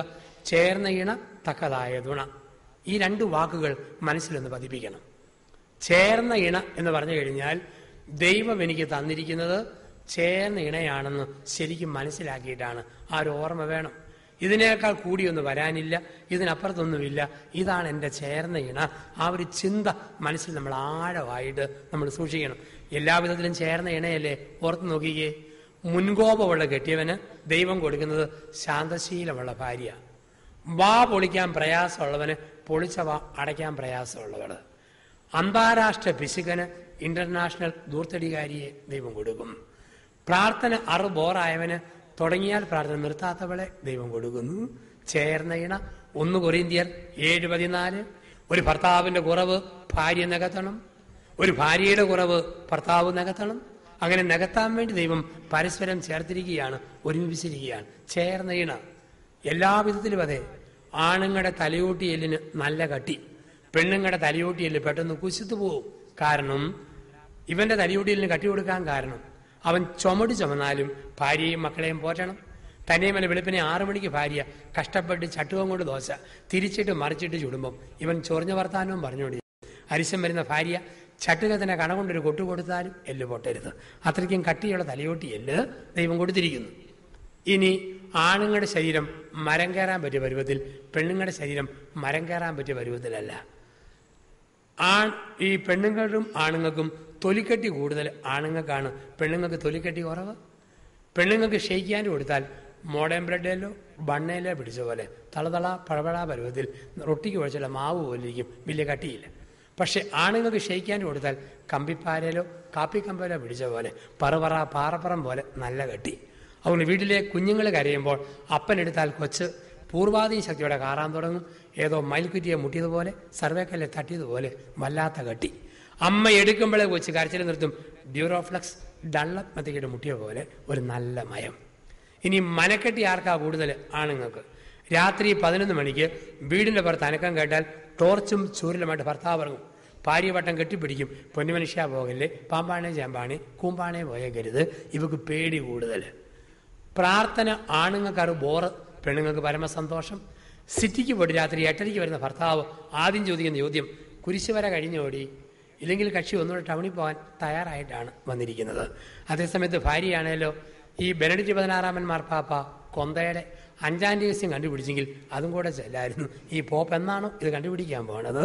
അപ്പം ഇവളെ സംബന്ധിച്ച് ഈ പ്രാർത്ഥന പരമസന്തോഷം. സഹനശക്തി ആർക്കാ കൂടുതൽ? പെണ്ണുങ്ങൾക്ക്. തലവേദന വന്നോ ആണുങ്ങൾക്ക് ലോകമഹായുദ്ധം, വൈദ്യവേദന വന്നോ സുനാമി, നെഞ്ചുവേദന വന്നോ ഭൂമി ഉലക്കം. ഭാര്യയും മക്കളും അവനെ തന്നെ നോക്കിക്കണം. അതേസമയത്ത് അമ്മച്ചിമാരെ കണ്ടിട്ടുണ്ട്, കുടലിൽ പഴുപ്പ എന്നാലും പറയും ഉലുവാവെള്ളം കുടിച്ചാൽ അറിയായിരുന്നു മൂളൽ ഒന്ന് മാറി കിട്ടുമെന്ന്. തലയ്ക്കകത്ത് മുഴുവൻ നൊമ്പരം എന്നാലും പറയും മല്ലികാപ്പ് കുടിച്ചാൽ അറിയായിരുന്നു തലവേദന ഒന്ന് മാറുമോ. എത്ര സഹിച്ചാലും സ്ത്രീകൾ അങ്ങ് സഹിച്ചുകൊണ്ടിരിക്കും. അതുകൊണ്ടാണ് നമ്മുടെയൊക്കെ കേരളത്തിൽ 70 പെണ്ണുങ്ങൾ ഭർത്താവില്ലാതെ ജീവിക്കുന്നു. അറ്റാക്ക് വന്ന അകാല മൃത്യു ആണുങ്ങൾക്കാണ്, സഹനശക്തി കുറവ്. പെണ്ണുങ്ങൾക്ക് സഹനശക്തി കൂടുതൽ. അതുകൊണ്ട് ദൈവമായ കർത്താവ് പ്രസവിക്കുവാനുള്ള വകുപ്പ് പെണ്ണുങ്ങൾക്ക് കൊടുത്തിരിക്കുന്നത്. ദൈവത്തിനറിയാം ഇത് ആണുങ്ങളുടെ വകുപ്പാണോ, ഒറ്റ പ്രസവം ലോകാവസാനം, ഇനി പരിപാടിക്ക് ഇല്ലേ ഇല്ല. ദൈവം മനസ്സിലാക്കിയാണ് കൊടുത്തിരിക്കുക. ചേർന്ന ഇണ എന്ന് പറഞ്ഞു കഴിയുമ്പോൾ ഒരു ജീവിതാന്തസ്സിൽ കയറിയിട്ട് മറ്റൊരു ജീവിതാന്തസ്സിനെ കുറിച്ച് ഒരിക്കലും ഓർക്കരുത്. അതാണ് ചേർന്ന ഇണ. ഒരു ജീവിതാന്തസ്സിൽ പ്രവേശിച്ചിട്ട് മറ്റൊരു ജീവിതാന്തസ്സിനെ കുറിച്ച് ഓർത്തേക്കരുത്. ഞാനിങ്ങനെ നിൽക്കുക, പൈകക്കവല, പാലായിക്കും പോകണം, കാഞ്ഞിരപ്പള്ളിക്കും പോകണം. ആദ്യ വണ്ടി എങ്ങോട്ട് കിട്ടുമോ അങ്ങോട്ട് പോകാമെന്ന് പറഞ്ഞിരിക്കുമ്പം പാലാ വണ്ടി വന്നു. അതേ KMS കയറി ഇരുന്നിട്ട് അപ്പം മുതൽ ഓർക്കുക, ശോ അങ്ങോട്ട് പോയിരുന്ന വണ്ടിയെ കയറിയിരുന്നെങ്കിൽ എനിക്ക് ഏതെല്ലാം സ്ഥലം കാണാമായിരുന്നു. കുരാലി, എളങ്ങളം, പൊൻകുന്നം, കുന്നുംഭാഗം, കാഞ്ഞിരപ്പള്ളി, കുരിശ്, പാലം ഒക്കെ കാണാവുന്ന പാലാവണ്ടിയെ കയറിയിട്ട് ഓർത്തേക്കരുത്. പാലാവണ്ടിയെ കയറി ഇരിക്കും മുതൽ ആസ്വദിക്കുക. പൈകക്കവല, പൂവരണി, മീനിച്ചിൽ ജംഗ്ഷൻ, അങ്ങനെ ആസ്വദിച്ച് പോകാൻ പഠിക്കണം. ഞാൻ പൗരോഹിത്യത്തിൻ്റെ വണ്ടിയെ കയറിയിട്ട് വർഷം 17 ആകും. ഈ വണ്ടിയിൽ ഇരുന്നോട് എപ്പോഴും ഓർക്കുക, ശോ കല്യാണത്തിൻ്റെ വണ്ടിയായിരുന്നു കുറേ കൂടെ മെച്ചം. തുണി അലക്കണ്ടായിരുന്നു, സോപ്പ് പതയ്ക്കണ്ടായിരുന്നു, കാപ്പി അനത്തണ്ടായിരുന്നു, പഞ്ചാര ഇളക്കണ്ടായിരുന്നു, കാപ്പിപ്പൊടി തപ്പണ്ടായിരുന്നു. ഇങ്ങനെ ഓർത്തേക്കരുത്. ഈ വണ്ടിയിലിരുന്ന് ആസ്വദിക്കണം. എങ്ങനെ സംസാരിപ്പിക്കാം, എങ്ങനെ കുർബാന ചെല്ലാം, എങ്ങനെ കൂദാശയുടെ പരികർമ്മം ചെയ്യാം, ഏതെല്ലാം വിധത്തിൽ ഇത് ഭംഗിയാക്കാം. എൻ്റെ വണ്ടി തെറ്റിപ്പോയോ ദൈവമേ എന്നോർത്ത് ഞാൻ നീറിയിരിക്കുമ്പോൾ എൻ്റെ കൂടെ കോളേജിൽ പഠിച്ച 3 മക്കളുടെ അപ്പൻ എന്നെ വിളിച്ച് ചോദിക്കുക, പൊന്നി ജോസഫച്ച, അപ്പനായവരെ അച്ഛനാക്കുന്ന സഭ വല്ലതും ഉണ്ടോ? അവൻ്റെ വണ്ടി മടുത്തു. ഏതോ ഒരു വണ്ടിയാണോ അവിടെ തൃപ്തിയോടെ ഇരിക്കുക. ഒരിക്കൽ ഞാനിങ്ങനെ ധ്യാനിപ്പിച്ചപ്പോൾ ചേട്ടൻ ചോദിച്ചു, അച്ഛാ അച്ഛനായി കഴിഞ്ഞ അച്ഛന് എന്നേലും പെണ്ണ് കെട്ടണമെന്ന് തോന്നിയിട്ടുണ്ടോ? ഞാൻ അച്ചായ ഉള്ള സത്യം പറയാം, ഒരിക്കൽ എനിക്ക് തോന്നിയിട്ടുണ്ട്. എന്നാന്ന് ചോദിച്ചു. തുണി അലക്കി എൻ്റെ വലതുകൈയുടെ ഓരം പറഞ്ഞു പോയപ്പോൾ ഞാൻ ഓർത്തു, ഒരു പെണ്ണ് കെട്ടിയായിരുന്നെങ്കിൽ അലക്കി കിട്ടിയനല്ലോ എന്ന് ഞാൻ ഒരിക്കൽ ഓർത്ത് പോയിട്ടുണ്ട്. ഉടനെ ചേട്ടൻ പറഞ്ഞു, എൻ്റെ പൊന്നു ജോസഫ് അച്ഛാ അങ്ങനെയാണത് ഒരിക്കലും ഓർക്കണ്ട. കാരണം എൻ്റെ ഭാര്യയുടെ സകലമാന തുണി അവൾ എന്നെ കൊണ്ട് അച്ഛ അലക്കിപ്പിക്കുന്നതെന്ന് പറഞ്ഞു. ഇപ്പം ചേർന്ന ഇണ ആയിരിക്കുന്ന അവസ്ഥയിൽ ചേർന്ന ഇണയായിരിക്കുക. ചേർന്ന ഇണയെന്ന് പറയുന്നയാൾ ഒപ്പം തക്കതായ തുണയും. ചേർന്ന ഇണയും തക്കതായ തുണയും. എന്താ തക്കതായ തുണ? ഇഷ്ടാനിഷ്ടങ്ങൾ കണ്ടറിഞ്ഞ് പെരുമാറാൻ പഠിക്കുന്നതാണ് തക്കതായ തുണ. കല്യാണം കഴിഞ്ഞ് 1 വർഷമൊക്കെ കഴിയുമ്പം ഒരു ഭാര്യ മനസ്സിലാക്കണം, ഭർത്താവിന് ഏത് ഭക്ഷണം ഇഷ്ടം, ഞാൻ എങ്ങനെ തുണി ഉടുത്താലിഷ്ടം, ഞാൻ എങ്ങനെ സംസാരിച്ചാലിഷ്ടം. ഭർത്താവ് മനസ്സിലാക്കണം, എൻ്റെ ഭാര്യയ്ക്ക് ഏത് ഭക്ഷണം ഇഷ്ടം, ഏത് വേഷവിധാനം ഇഷ്ടം, എൻ്റെ ഏത് പെരുമാറ്റം ഇഷ്ടം. അത് ഭർത്താവ് മനസ്സിലാക്കിയിരിക്കണം. ഭർത്താവിൻ്റെ പേര് ടോം. ടോം ടോം എന്ന് വിളിച്ചാൽ അവന് ചൊറിഞ്ഞു കയറും. ടോം കുട്ട എന്ന് വിളിക്കാമെങ്കിൽ ഇക്കിളി എടുക്കും. അങ്ങനെയെങ്കിൽ മിടുക്കി ഭാര്യ ഭർത്താവിനെ ടോംകുട്ടാൻ തന്നെ വിളിക്കണം. വെറുതെ അരിശപ്പെട്ട് അലറിക്കൊണ്ട് കുട്ടാ കുട്ടാന്ന് വിളിച്ചാൽ പന്നിക്കുട്ടനെ വിളിക്കുന്ന പോലെ ഇരിക്കും. പേര് കൂട്ടി വിളിക്കുമ്പം തക്കതായ തുണ. ഭർത്താവിന് ഏത് ഭക്ഷണമാണോ ഇഷ്ടം ആ ഭക്ഷണം വേണം ഒരുക്കി കൊടുക്കാൻ. ഒരിക്കലും ഭർത്താവിൻ്റെ ശരീരത്തെക്കുറിച്ച് കമൻറ്റ് പറയരുത്. എന്തെങ്കിലും കുഴപ്പമുണ്ടോ അത് അവന് കേൾക്കാൻ ഇഷ്ടമില്ല, അതുകൊണ്ട് മിണ്ടിയേക്കരുത്. എൻ്റെ ഭർത്താവിൻ്റെ ഒരു കണ്ണ് അല്പം അടഞ്ഞ കണ്ണ്, കോങ്കണ്ണ്, അത് കേട്ടാൽ അവൻ അരിശമാണ്. പക്ഷെ ഇവിടെ അരിശം വരുമ്പം വജ്രായുധം പോലെ അവനെ വിളിക്കുന്ന വാക്ക് കൊച്ചരക്കണ്ണ, കോങ്കണ്ണ, കോങ്കണ്ണ, കൊച്ചരക്കണ്ണ. ഇത് കൂട്ട് വാക്കുകൾ ഒരിക്കലും വിളിച്ചേക്കരുത്. ഭർത്താവ് ഒന്നാന്തരം ഒരു നീല പാൻസ് ഇട്ടു, ആ കൂട്ടത്തിൽ ഒരു ചുമന്ന ഷർട്ട് വിട്ടു. നീല പാൻസും ചുമന്ന ഷർട്ട് വിട്ട് ഭർത്താവ് ഭാര്യയുടെ അടുക്ക വന്ന് കഴുത്തിൽ ഒരു മഫ്ലറും ചുറ്റി. എങ്ങനെയുണ്ടീ എന്നെ കണ്ടാൽ? അവനോർത്ത് ഷാരൂഖ് ഖാനെ പോലെ ഇരിക്കുന്നു എന്ന് പറയുന്ന കണ്ട പടവിള് പറയാ, ഈ എടാ കേമമായിരിക്കുന്നു, റെയിൽവേയിൽ ചരക്ക് ചുമക്കുന്ന പോട്ടറെ പോലെ ഉണ്ടല്ലോ. പിന്നെ അവനെ സഹിക്കുമോ? അവൻ പറയും, അല്ലെങ്കിൽ സത്യമായിട്ട് 20 വർഷമായിട്ട് ഒരു മുടിഞ്ഞ ചരക്കിനെ ഞാൻ ചുമന്നുകൊണ്ടിരിക്കുകയല്ലേ, നീ എന്നോട് തന്നെ ഇത് പറയണം? ആവശ്യമില്ലാത്ത വാക്കുകളല്ലേ പലപ്പോഴും നമുക്ക് പ്രശ്നങ്ങളായിട്ട് മാറുക. അപ്പോൾ തക്കതായ തുണയെന്ന് പറഞ്ഞാൽ ഇഷ്ടാനിഷ്ടങ്ങൾ കണ്ടറിഞ്ഞുള്ള സംസാര ശൈലി. അതുപോലെ ഭാര്യയുടെ പേര് മറിയെന്ന് കേട്ടാൽ അവർക്ക് ചൊറിയും. മറിയാമെന്ന് വിളിച്ചാൽ സന്തോഷം. എങ്ങനെ ആ പേര് മാത്രമേ വിളിക്കാവൂ. ഭാര്യയ്ക്ക് ഏറ്റവും ഇഷ്ടപ്പെട്ട സാധനമാണ് പരിപ്പ് വട, പാളയംകോടൻ പഴം. വിവാഹ വാർഷികത്തിൽ, ജന്മദിനത്തിൽ 5-6 വടയും പഴവും കൂരെ ഒരു കടലാസിൽ പോഞ്ഞിട്ട് മോളെ മറിയാമേ കടിക്കടി വടാ പഴം പൊതി എന്നും പറഞ്ഞ് കൊടുക്കുന്നയാൾ തക്കതായ തുണ. ഇനി ഭാര്യയുടെ ശരീരത്തെക്കുറിച്ച് കമൻ്റ് ഒന്നും പറഞ്ഞേക്കൽ. എത്ര ഭംഗി ചോർന്നു പോയാലും പറയണം, എൻ്റെ എടി പ്രിയങ്ക ചോപ്ര കഴിഞ്ഞ പിന്നെ അടുത്ത ചോപ്ര നിന്നെ കിട്ടിയതിൻ്റെ മഹാഭാഗ്യം. ഭാര്യ എന്തേലും ഒരു നല്ല ഭക്ഷണം ഉണ്ടാക്കി തന്നാൽ ഭർത്താവ് നല്ല വാക്ക് പറയാൻ പഠിക്കണം. ഭാര്യ ഒന്നാന്തരം കണ്ണിമാങ്ങ അച്ചാറിട്ടു ഒരു ചില്ല് ഭരണിക്കകത്ത്, ഒരു മുഴുത്ത സ്പൂൺ ഇട്ട് കൊടുത്തു. കഴിക്കുക ചേട്ടാന്ന് പറഞ്ഞു. എന്നതാടിയത്? കണ്ണിമാങ്ങ അച്ചാർ. കോരി ഒഴിച്ചു, മാങ്ങ കടിച്ചു, അരപ്പൊന്ന് നക്കി. കണ്ണിമാങ്ങ, ഇതാണോ കണ്ണിമാങ്ങ? വേണ്ട, ആട്ടും കാഷ്ടം അരപ്പ് വീണത് പോലെ ഉണ്ടല്ലോ ഓടി. കണ്ണിമാങ്ങ അച്ചാർ. അച്ചാറെന്ന് പറഞ്ഞാൽ അയൽവക്കത്തെ അച്ചാമ്മയുടെ അച്ചാർ, അതാണ് അച്ചാർ. ഇതന്നെ അച്ചാറ്. ഇത്രയും പറഞ്ഞാൽ പിന്നെ പെണ്ണുങ്ങൾ സഹിക്കുകയല്ല. പിറ്റേ ഞായറാഴ്ച ഒന്നാന്തരം പോത്തിറച്ചി ഒലത്തി നികന്ന പാത്രത്തിൽ നികത്തി വിളമ്പി കൊണ്ട് കൊടുത്തിട്ട് പറയും, ദേ ഞാൻ ഒലത്തിയ പോത്തിറച്ചിയാകട്ടോ, അച്ചാമ്മയുടെ ഒലത്തുപോലെ ഒത്തൊന്നറിയത്തില്ല, വേണേ കയറ്റിയേച്ച് പോകാൻ പറയും. ഇതാണ് സംഭവിക്കുക. അപ്പോൾ ജീവിതത്തിൽ തക്കതായ തുണ. തക്കതായ തുണയെന്ന് പറഞ്ഞു കഴിഞ്ഞാൽ ഭർത്താവ് ഭാര്യയ്ക്ക് കൊടുക്കേണ്ട ചില സ്നേഹങ്ങളൊക്കെ ഉണ്ട്. ഇടയ്ക്കിടയ്ക്ക് അപ്പനെ പോലെ വഴക്ക് പറയണം, തിരുത്തണം. അപ്പനെ പോലെ എല്ലാം കരുതി കൊടുക്കണം. ആങ്ങളയെ പോലെ അവളെ സംരക്ഷിക്കണം. കാമുകനെ പോലെ അവളെ സന്തോഷിപ്പിക്കണം. ഭർത്താവിനെ പോലെ ദേഹം മാന്യമായിട്ട് പങ്കുവെക്കണം. ഒരു മോനെ പോലെ വെറുതെ കിടന്ന് വിളയണം. ഇത്രയും കൊടുക്കുമ്പോഴാണ് തക്കതായ തുണ. ഒരു സ്ത്രീയോ അമ്മയെപ്പോലെ എല്ലാം ഒരുക്കണം, ഭർത്താവിനെ തിരുത്തണം, കരുതൽ കൊടുക്കണം. ഒരു പെങ്ങളെ പോലെ ഭർത്താവിനെ ഓർത്ത് അഭിമാനിക്കണം. ഒരു കാമുകിയെപ്പോലെ ഭർത്താവിനെ സന്തോഷിപ്പിക്കണം. ഒരു ഭാര്യയെപ്പോലെ മടിയില്ലാതെ ദേഹം ആരോഗ്യം അനുവദിക്കുന്ന കാലത്തോടും പങ്കുവെക്കണം. ഒരു മോളെ പോലെ കളിതമാശയും പിള്ളകളിയും നടത്തണം. ഇത്രയൊക്കെ നടത്തുമ്പോഴാണ് തക്കതായ തുണയായിട്ട് മാറുക. ചിലപ്പോഴൊക്കെ ചില സ്ത്രീകളും മറ്റും പറയും, ഓ നമുക്ക് കളിതമാശൊന്നും വേണ്ട, വയസ്സ് 70 ആയില്ലേ, കരണ്ട് പോയ മോർച്ചറിയിലെ 3-4 ദിവസപ്രേതം പോലെ ഇങ്ങനെ നോക്കിക്കൊണ്ടിരുന്നാൽ മതി. ചിരിക്കുകയും വേണ്ട, കളിക്കുകയും വേണ്ട, വിളയുകയും വേണ്ട. അതൊക്കെയാണ് വിവരം കേട്ട ദാമ്പത്യം എന്ന് പറയുക. അബദ്ധങ്ങളാണ്. അതുപോലെ ചില ഭർത്താക്കന്മാരുണ്ട്, കെട്ടിയവനാ പക്ഷേ ഭർത്താവായിട്ടില്ല. പകൽ മുഴുവൻ പൂരപ്പാട്ട്, രാത്രി മുഴുവൻ പുന്നാരിപ്പ്. പകൽ കുറ്റം പറച്ചില്ല, നിന്റെ അപ്പൻ ഓക്കൻ, നിന്റെ ആങ്ങള വട്ട്, നിന്റെ അനീതിക്ക് പിച്ച്, കുടുംബം മൊത്തം ഊളന്മാർ, ഇങ്ങനെ പറയും. രാത്രി 10:30 പൊന്നേ തേനെ പാലേ വയമ്പേ കൂടെ കിടക്കാൻ കൂടെ വാടി. അത് കെട്ടിയവനാ പക്ഷേ ഭർത്താവായിട്ടില്ല. ബ്ലൂബിലും കാണാൻ നിർബന്ധിക്കുക, ഭാര്യയ്ക്ക് അറപ്പുള്ള വിധത്തിൽ ശാരീരിക ബന്ധത്തിന് പ്രേരിപ്പിക്കുക, ഇതൊക്കെ മാന്യതയുള്ള ഭർത്താവിൻ്റെ ശൈലിയല്ല. ഇനി ഒരു സ്ത്രീ കല്യാണം കഴിച്ചാലും അവളെ ഇഷ്ടം പോലെ ദേഹത്തിൻ്റെ പങ്കുവയ്ക്കൽ. ചില സ്ത്രീകളും മറ്റുമുണ്ട്, അവർ പറയും, എൻ്റെ അച്ഛ എനിക്ക് 60 വയസ്സ്, കെട്ടിയവന് 62 വയസ്സ്. ഓ എൻ്റെ അച്ഛ 62 വയസ്സായെന്ന് പറയും. ഇപ്പോഴും ഒരു തരി കുണാമണ ഇടപാടാച്ചാന്ന് പറയും. അല്ല, സ്ത്രീകളുടെ ഓർമ്മ 10-60 വയസ്സ് കഴിഞ്ഞാൽ പിന്നെ ദാമ്പത്യ ബന്ധങ്ങൾ പാടില്ലെന്ന്. നിങ്ങളൊരു കാര്യം ഓർത്തോണം, സഹോദരിമാർ ഓർത്തിരിക്കുക. ആണുങ്ങളെ സംബന്ധിച്ച് ശാരീരിക, ജഡിക, ലൈംഗിക വികാരങ്ങൾ എത്ര വയസ്സ് വരെ ഉണ്ടെന്ന് ചോദിച്ചാൽ ഞാൻ പറയുന്നത് ആ കണക്ക് ഈ വികാരം ആണുങ്ങളെ സംബന്ധിച്ച് മരിച്ചു കഴിഞ്ഞ് ഒരു 5 മിനിറ്റൂടെ കാണും.